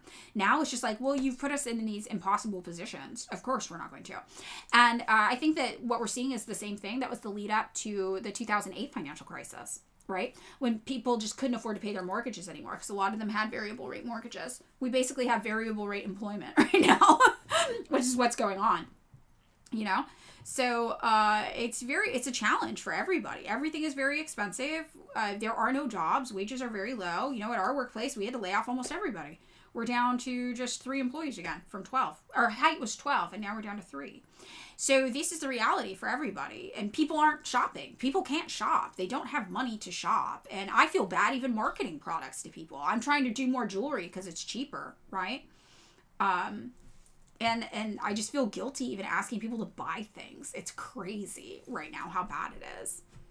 Yeah, the title of my book might have been a little premature. I'll still survive it. They're not going to kill me. Not for capitalism. They might kill me for other things, but not for that. But, it's hard. It's a challenge out there for everybody. You went from an 815 credit score to 690. Exactly. And I'm very, very lucky because I bought my house at that time when the interest rates were like 0% because of COVID. I'm very, very lucky that I bought my house. So I feel safe in that regard. My rent's never going to go up, right? I pay $12.50 a month for my part of the mortgage. That's not going up. I'm very, very fortunate in that regard. But I can't imagine if I had to deal with variable rent on top of this. It's horrible. It's awful. It's very, very awful. This is something going on everywhere. Everywhere. Can they take your assets if you don't pay your credit card? So they can't take the house you live in. They can't do that. They can put a lien, I guess, on some things, but it's not like... So for your credit card, for example, if you don't pay your car bill, they'll take your car. If you don't pay your mortgage, they'll take your house. If you don't pay your credit card, they'll take you to court. They'll sue you. They can garnish your wages for 15% of your wages. And they can also... they could put like a lien on your house, which means if you sell your house, then they would get their share of the money back from the profit if there was profit, but that only lasts like 10 years, and I'm not selling my house, so I'm like, what are you gonna do? Do whatever you want to do, right? Yeah, see, exactly. Buckfast Super knows. I used to buy so much TV stuff, trousers, those are like $110 for pants, now you can't even afford the jewelry, and the jewelry's like $20, and this is a reality for everybody, right? And they don't usually sue over small amounts, but... And it depends on what's a small amount though, right? Like I had really high credit card limits. I was putting expensive things on my credit cards, emergencies. Once I used all my savings. And I will say I used my savings prematurely to help people around me who were in bad financial situations. All my book money I gave away so that people at the company could have 4 more months of income, right? When I realized that everything was tanking. And I was like, well, I have this money. There's no way I could feel comfortable with people being laid off from our workplace, knowing that I have money for my books. So I put that into the business so people could keep their jobs for 4 months longer. And I don't regret doing that. And I used my personal savings, my retirement money, to help my partner buy a house in New York. I do not regret doing that. But these are the decisions that people who are in the lower income bracket, who have a little bit of savings, that we make. We help people around us who are doing worse. And like that guy in the interview side, I feel lucky because I own my house, right? Whatever. People are loaning money to their friends and family all the time. And, but then you end up in a situation where you're like, okay, now I'm out of money that I can use to help people. I don't have any money that I can use to help people anymore. It's drained out. It's gone. It's down to 0 now.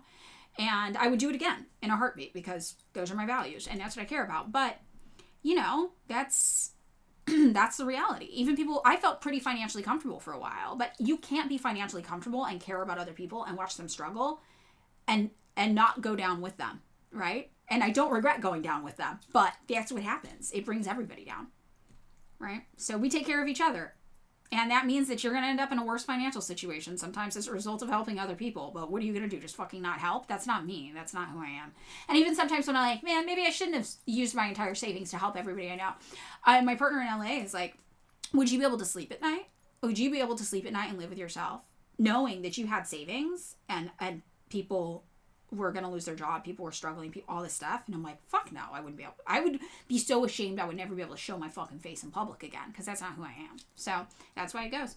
And this is, this person, Rainbow Sparkle, this is why billionaires are inherently evil people. People who care about other people would never do that. You are hoarding billions of dollars. You could end hunger, homelessness, $25 billion to end those in the United States. You choose not to with that money. And that's why good people don't become billionaires, right? So,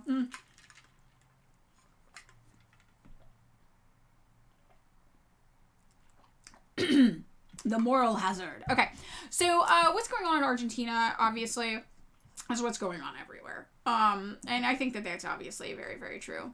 That's what we can take from this. So there's also this new article playing into this with AI, which I thought was interesting to talk about in the context of this, of jobs and what's going on in Argentina. Huge opportunity because of talent. Argentine delegates call for Argentina-India AI alliance. And this is from today. And this is from the Tribune of India.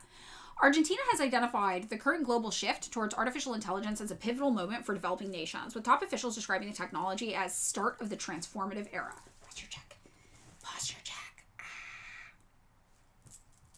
Speaking to ANI at the India AI Impact Summit in New Delhi, Emmanuel Gainza, the Secretary of Modernization, Science, Technology, and Innovation for the province of Entre Rios, Argentina, emphasized that the common thread between emerging economies is their human capital.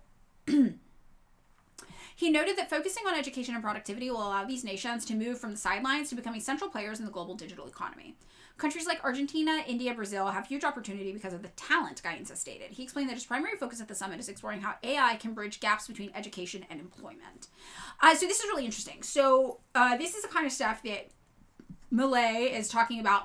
Oh, these new business measures are going to bring in new business. They're going to bring in new business opportunities for Argentina's economy. What kind of new business? Apparently fucking things like AI, right? That's what they're going to bring in. So these things are all connected and related. Now, something that I think is interesting that my partner was talking to me about is this idea that there's actually predicted to be basically the use of AI and technology is creating debt for companies and they're not aware of it yet. So people are using AI to do these very low-level tech jobs that are supposed to be very easy, and they are replacing like junior tech workers. But the problem is that this code is not easily workable. So when it breaks, inevitably, they have to bring in senior level tech people to basically rewrite it. And senior level tech people are way more expensive than junior level people are. And they basically have to rewrite the code from the ground up because it's not workable or editable by a human when AI does it. And so what these companies are really doing is creating this massive debt for themselves in the future. So all of the money they're saving currently using AI for things is something that's going to have to be manually fixed by an expert who comes in at a much higher rate later on. So what a lot of people in AI are concerned about is that we're going to see temporary profit boosts for these companies, and then in 5 or 10 years it's going to be a massive bubble bursting, basically, which I thought was interesting. I didn't fully understand the technical debt element or the labor debt element of AI that people were worrying about. So very, very fascinating. So what we see this happening with Argentina, for example, if they want to start bringing in more AI business in Argentina with these new lax regulation laws that are supposed to be so good for business, right? The free market dream, they're also going to be bringing in unstable and unsteady sectors of the economy, which I think is very interesting. Microsoft has a major vulnerability weekly now. All this is terrible for the next 15 years. Right, and that's because of the AI, right? I also heard that AI was doing things like just accidentally deleting root directories and just being like, sorry. And now all of these tech companies are realizing there's no accountability for AI, right? Nobody can be held accountable for things. People aren't double checking things, triple checking things because it's their career on the line, which is very, very interesting. So fascinating. Okay.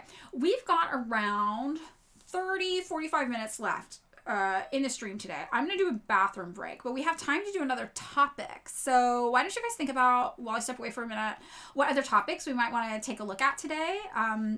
If there was something else from the poll that might look good, and we'll get into it for the final 45 or so.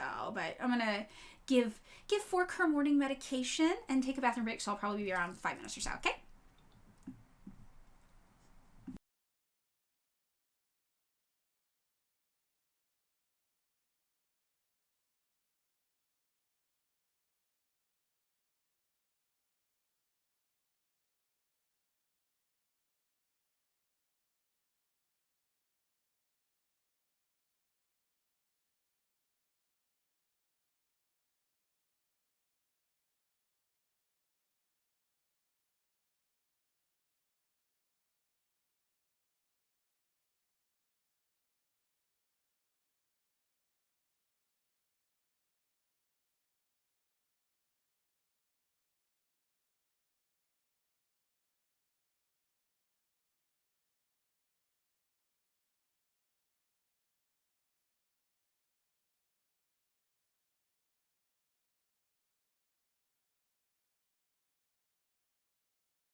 Okay, Fork's still asleep, so faster than I thought. Hi. What did I miss? Communist tradwife. Not all of us are gay and stoned. I'm a breastfeeding housewife. Great. Sorry. Okay, so what was the other thing we wanted to talk about, maybe? Did anybody come up with something? Or did we want to talk about Haiti? I felt like Haiti was kind of interesting, that article.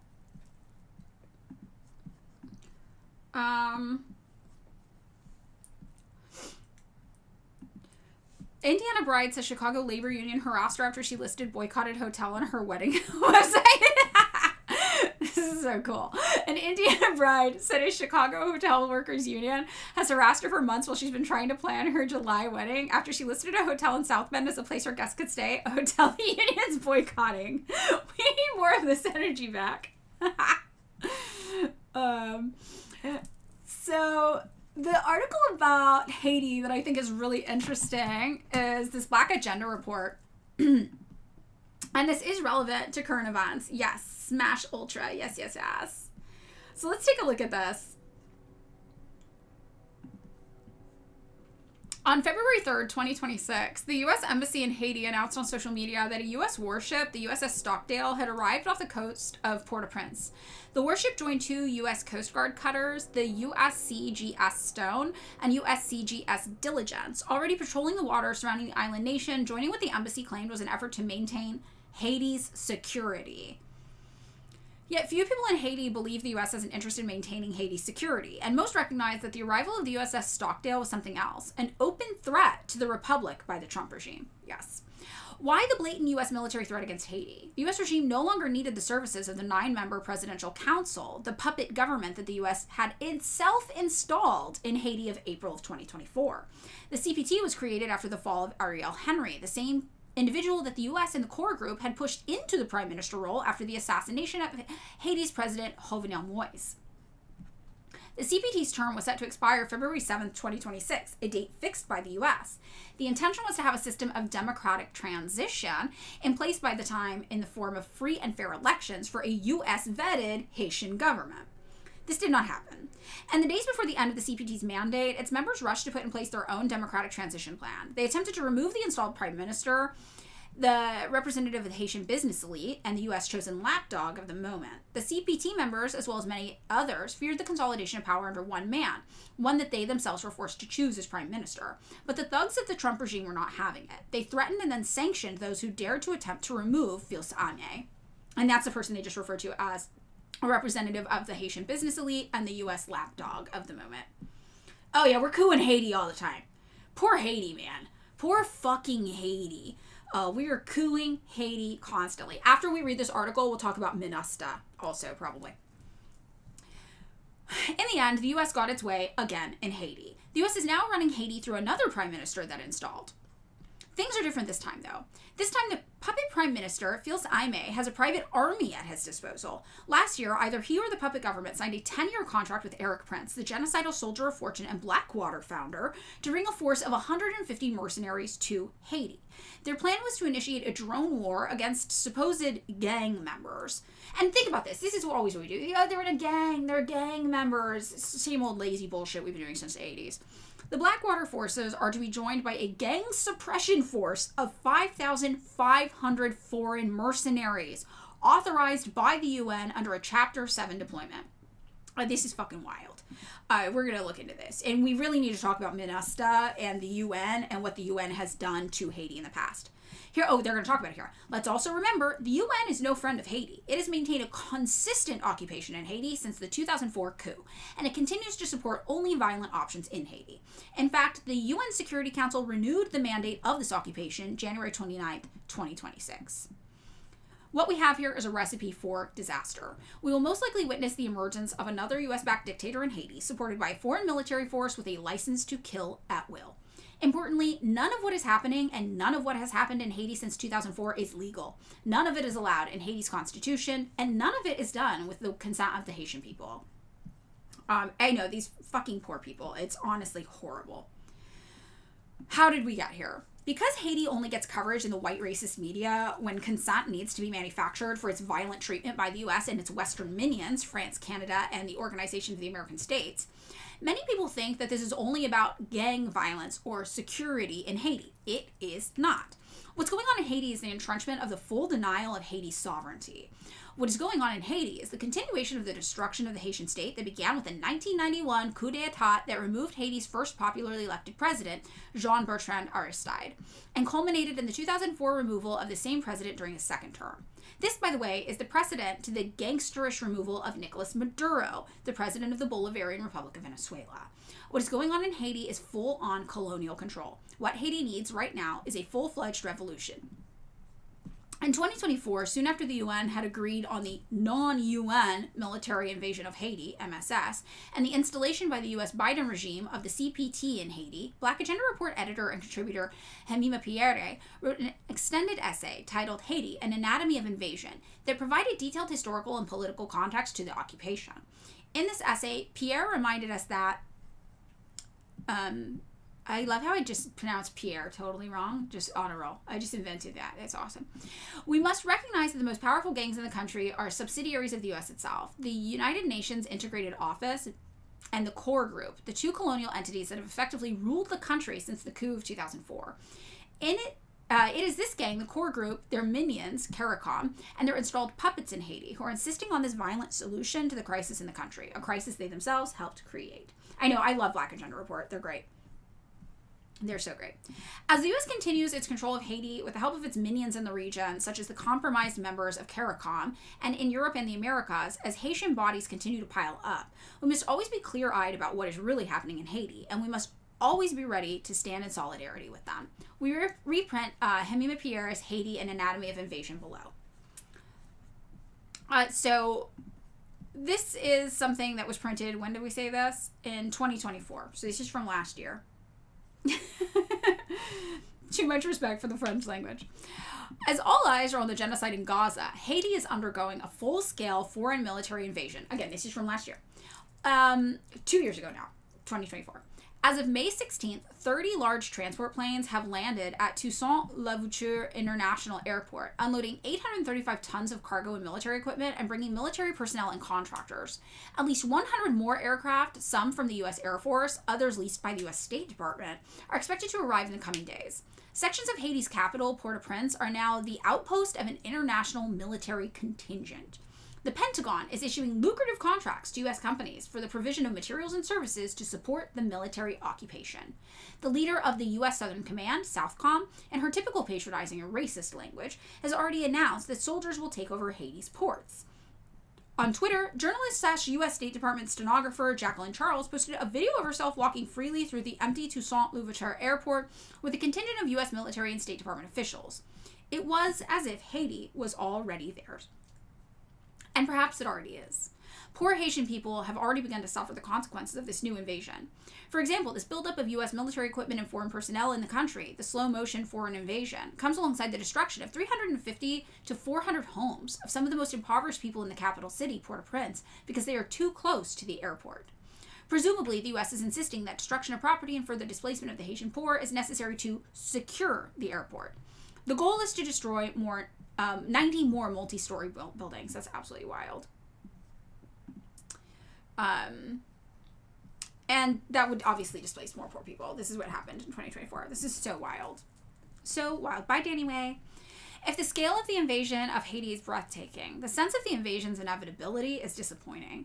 The media, including the aforementioned Jacqueline Charles, presented it as a fait accompli, scrubbing from the record the recent history of imperial meddling and crisis that brought Haiti to this point, while conveniently forgetting the manufactured chaos and anarchy that were used to justify intervention in the first place. Just weeks ago, we should remember, Toussaint-Louverture International Airport was reportedly shut down because of gang violence. While this gang violence narrative is now overshadowed by Western celebration of the impending invasion, it did its work in aiding the manufacture of consent around an old, consistent, and racist trope that Haitian people cannot rule themselves and do not deserve sovereignty. This is perhaps the only thing that can explain how the world has so easily accepted the U.S. invasion of Haiti under the blackface masquerade of a contingent of feckless Negro mercenaries from Africa and the Caribbean. How did we get here? As I have argued elsewhere, Haiti officially lost its nominal sovereignty in late February 2004 through a U.S., France, Canada-led coup. The coup was then cleaned up by the UN, which, under the leadership of the UN Security Council, permanent members US and France voted to dispatch a peacekeeping mission to Haiti under a Chapter 7 mandate, which allowed foreign soldiers to use full force against the population. And this is brutal. And this is what I was like, oh, if they don't talk about this, we'll give this context. But they are talking about this. MINUSTA. And this is usually when I want to break a liberal's brain about the UN and tell them, hey, you know the UN are not the good guys, right? And they push back. This is what I tell them to look into. I'm like, look into MINUSTA. That's all you got to do. Look into MINUSTA, and this will show you the true nature of the UN. It's pretty bad. So the UN occupation under MINUSTA was marked by its brutality towards Haitian people. Civilians were attacked and assassinated. Peacekeepers, the MINUSTA UN soldiers, committed countless sexual crimes. Civilians, were usually the victims of all of this. UN soldiers dumped human feces into rivers used for drinking water, and that unleashed a cholera epidemic that killed between 10,000 and 40,000 people. Posture check. Yes. The U.S. and MINUSTA also trained and militarized Haiti's police and security forces, often rehabilitating and reintegrating rogue members. For Haitian people, occupation has only meant death, misery, environmental degradation, and an affront to our human dignity. The UN has never been held accountable for these crimes against the Haitian people. The 2004 occupation was solidified through the creation and operationalization of the core group, the current colonial rulers of Haiti. Some claim that this occupation officially ended in 2017 with a formal drawdown of the MINUSTA mission. Yet the UN has remained in Haiti through a new office with a new acronym, BINA. These are the worst fucking acronyms on the planet. The United Nations Integrated Office in Haiti. Through the core group and BINA, Haiti is currently run by a group of non-Haitian foreigners. They are the very same people responsible for the destruction of Haiti's democracy. Oh, Netanyahu has blood cancer? Wait, let's take a moment.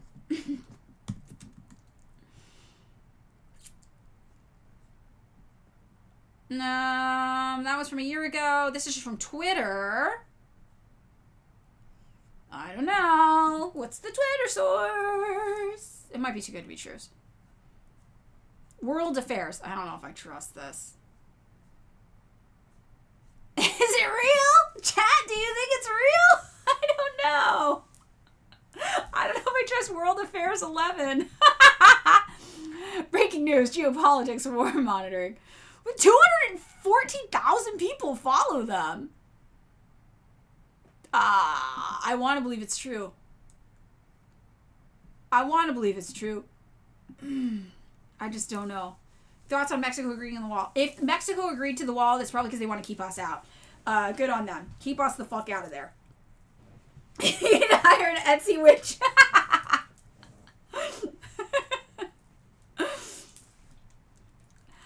Oh, wow. I hope it's true.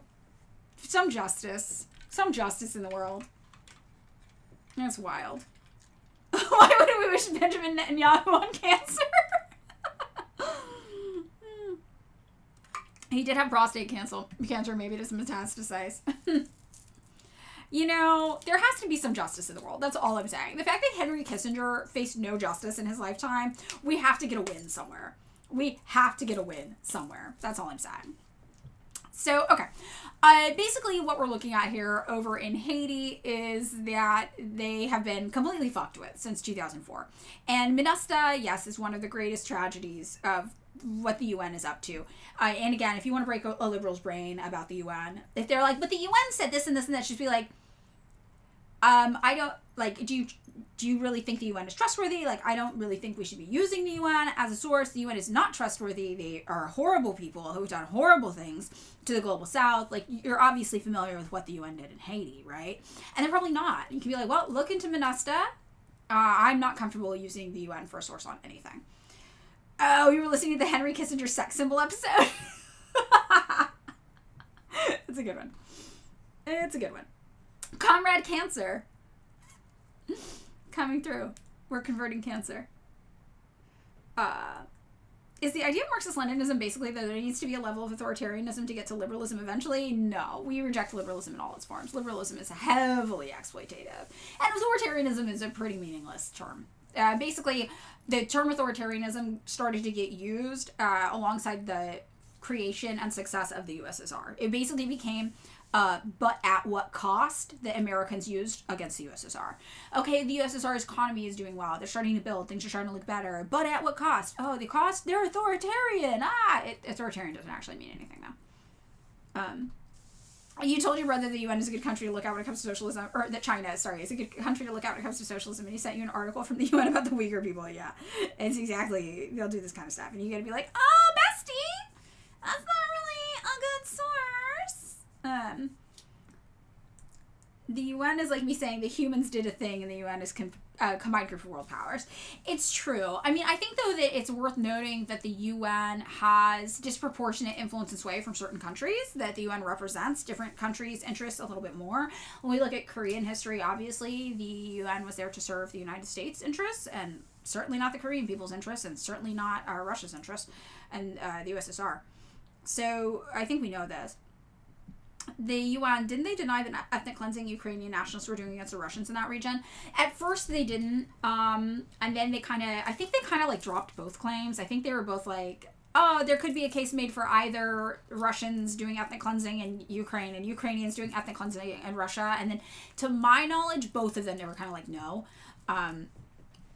So I'm not entirely sure. Very, very interesting. Yeah, once the workers take control, all of a sudden it's authoritarianism. Very interesting how that happens. Totally true. You sent him an article. He said it was too long, so he used Gemini to summarize it and fact check. Jesus. I mean, I'm telling you, though, the map is very effective when you talk to liberals about the Uyghur thing. I just showed them the map of the UN, the different countries in the UN and where they stand on that, and that usually gets through to liberals. Did you ever read about the Allied Nations? That's why I have the UN as well as UNICEF and the World Health Organization. I mean, yeah, that was, it was during, was it World War I that was all prompted from? I gotta look. I gotta fact check myself on the history of the Allied Nations. I thought it was World War I. Yes, that was World War I. Yes, I remembered correctly. Yes.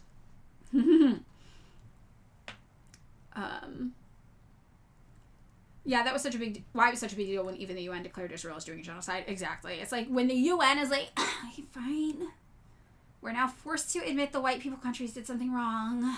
Then it's like, oh, shit. Oh, damn. Even the UN is saying it? Fuck. Okay. Yeah, I can show you the link to the map.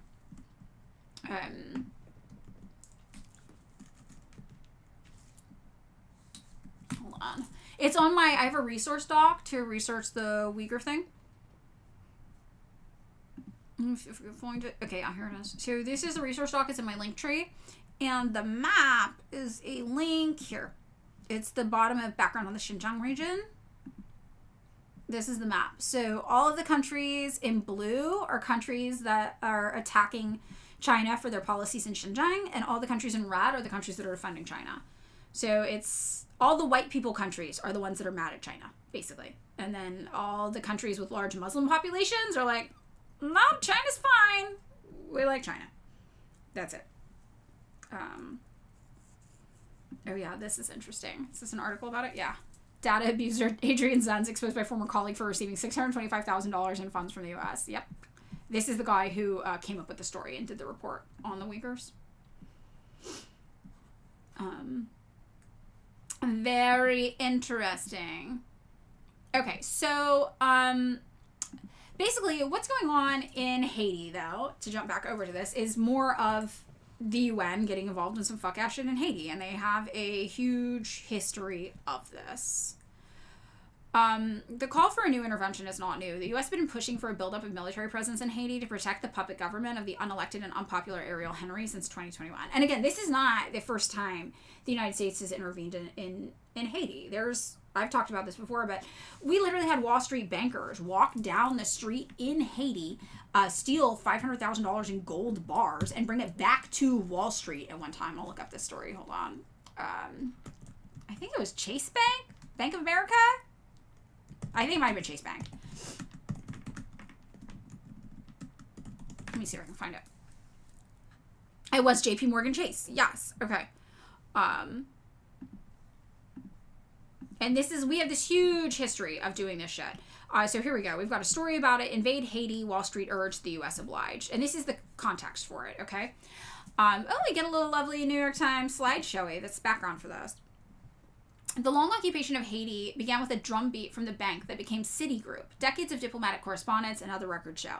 Yeah, so you think I'm going to be mad about not paying these fucks back? Fuck them. Fuck them, right? Whatever the case.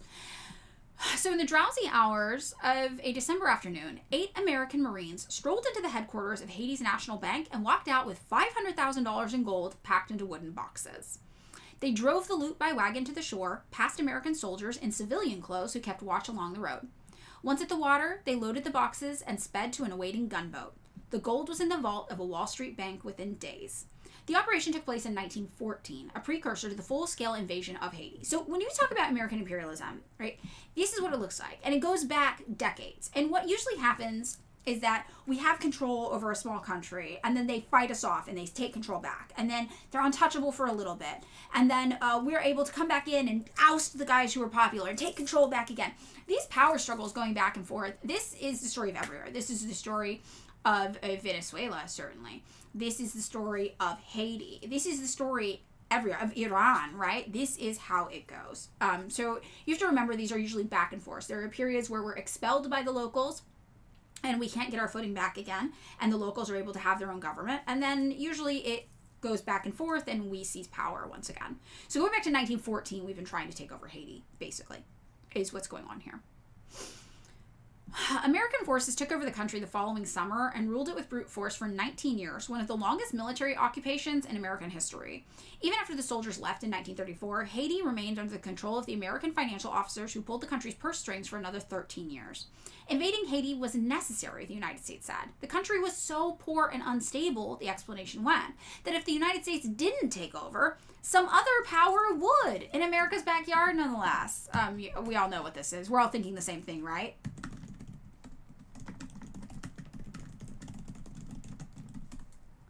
Are we all thinking the same thing? We're all thinking of this guy, right? If I don't steal your house, someone else will. This guy? Jacob? Is that his name? Yep. This is who we're all thinking of. You were stealing my house. If I don't steal it, someone else will. Yeah. So that was our explanation. Why are we thinking of that guy? We're talking about Haiti still. So back in 1915, the United States did an invasion of Haiti. We're talking about the history of how we've been messing with Haiti going back decades. And our argument was that Haiti was so poor that somebody else was going to take it over, so it might as well be us. We had to do it. So we had very Jacob energy, very Israeli energy in that. And somebody else was like, you know, the Israelis just have very American energy, right? And I'm like, they do. Jacob had very the U.S. government and Haiti energy when he dropped that. But this is what we did. And going on here, it says Secretary of State Robert Lansing also portrayed the occupation as a civilizing mission, racist, white supremacist bullshit, to end the anarchy, savagery, and oppression in Haiti. Convinced that, as he once wrote, the African race are devoid of any capacity for political organization. I fucking hate this country. So racist bullshit. Okay. All right. But decades of diplomatic correspondence, financial reports, and archival records reviewed by the New York Times show that behind the public explanations, another hand was hard at work as well, pushing the United States to step in and seize control of Haiti for the wealth it promised. Wall Street, and especially the bank that later became Citigroup. Under heavy pressure from National City Bank, Citigroup's predecessor, the Americans elbowed the French aside and became the dominant power in Haiti for decades to come. The United States dissolved Haiti's parliament at gunpoint, killed thousands of people, controlled its financiers for more than 30 years, shipped a big portion of its earnings to bankers in New York, and left behind a country so poor that the farmers who helped generate the profits often lived on a diet close to starvation levels, UN officials determined in 1949, soon after the Americans let go of the reins. I helped make Haiti and Cuba a decent place for the National City Bank boys to collect revenue. Major General Smedley Butler, a leader of the American force in Haiti, wrote in 1935, describing himself as a racketeer for capitalism. Now, this guy's really interesting. This is one of those military guys who had such a fucked conscience from what he did in the military that he came out later and was just like, yo, the U.S. military is evil. I did bad things. Here's everything I fucking did. I can't believe this. This is real. And so this is one of those guys who we do see gets radicalized by his time in the military. And he was pretty high up. So he's actually talked about his role in Haiti a lot as a result of that. And yeah, he was like, we literally did this to make some bank dudes richer.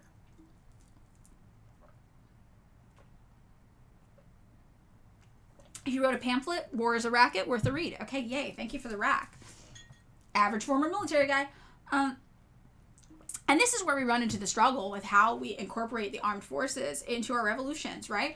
It's not like we minimize the evils these people have done as foot soldiers for American empire, right? They've done evil things. But we do have to recognize that a lot of times being in the military is what radicalizes these people, and it brings them to our side afterwards. And they will be the first to say nothing forgives the horrible things that they did in military service. But they have a unique power in that capacity as veterans to talk to a certain group of people who would otherwise kind of be shut off from us being able to get through to them, which is interesting. Oop, you found the waterboard button.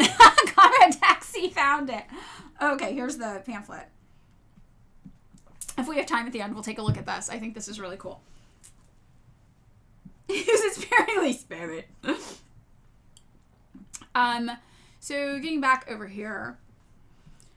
For more than a century, Haiti has been labeled a disaster, a basket case, a place so destitute, indebted, lacking, and lawless that it needs constant saving. The assassination of the president in his bedroom, the kidnappings in the capital, the swells of Haitian migrants heading to the United States. And remember, under Biden, they were famously getting whipped at the border, right, by immigration. We all remember this, right?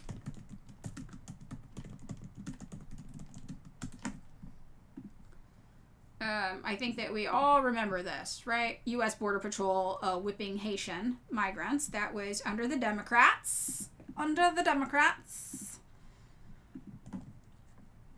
And it's from the BBC. Grim echoes of history and images of Haitians at U.S.-Mexican border. There we go. What year? 2021. Under Biden. Oops. That's my Fix Your Life spreadsheet. It's not working. My life's not getting fixed, by the way, in case anybody was wondering.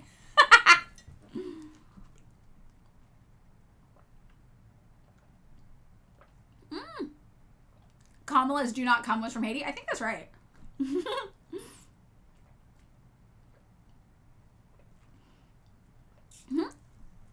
Fun. You can control me. I'm your puppet. Mike Prisoner helped start PSL after his military work. Be like him, ex-soldiers. Yep.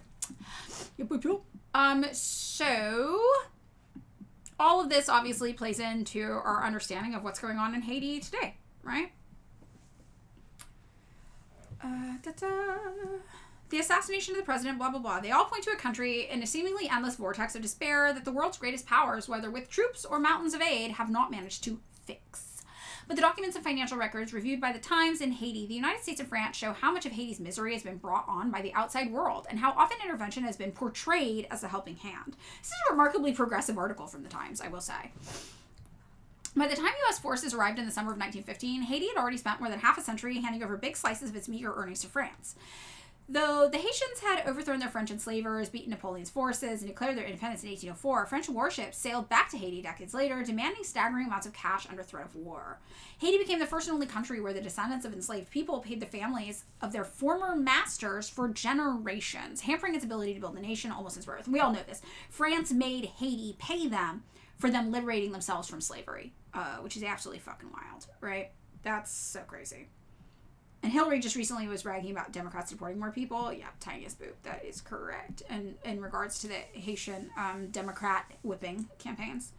After that came the French bakers, dangling loans before a country that had been depleted by decades of paying France. This is imperialism. They took so much in commissions, interest, and fees that in some years, their French shareholders' profits were bigger than the Haitian government's public works budget for the entire country. So Haiti was paying French bankers more in fees and interest than they had available to run their country. Just want to put that out there. Absolutely wild. Oop. Okay, time for us to start wrapping up soon. So we'll get through the end of this. In some years, the American officers who controlled Haiti's finances spent more of its money on their own salaries than on public health for the entire country of 2 million people also. We have had absolute domination by the United States, Georges Ledger, a Haitian lawyer, told American senators in 1932, explaining how deeply Haitians resented the financial and political control of their country just to satisfy a group of New York bankers. At first, many American lawmakers wanted nothing to do with Haiti and adamantly ignored its independence. Though Haitians had fought alongside Americans during the Revolutionary War, the U.S. refused to recognize Haiti for nearly 6 decades, fearful that it might inspire enslaved people to rise up and overthrow their masters in the American South. The Thinking Saber Cat, you're a bit more forgiving of Biden as he literally took a country 45% into a pandemic that killed 1.2 million Americans and had media giving fake medical advice. I mean, yeah, this is the New York Times. I'm a little surprised by it too. It's pretty good. I am not sympathetic to Biden, literally at all. Biden was also, wasn't it under Biden that hold on, let me look.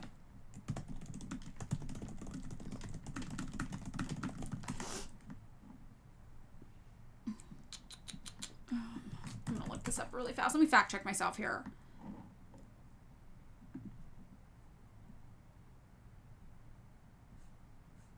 I'm looking. Oh, I can't find it. Here we go. So this was in 2021. So this is under Biden.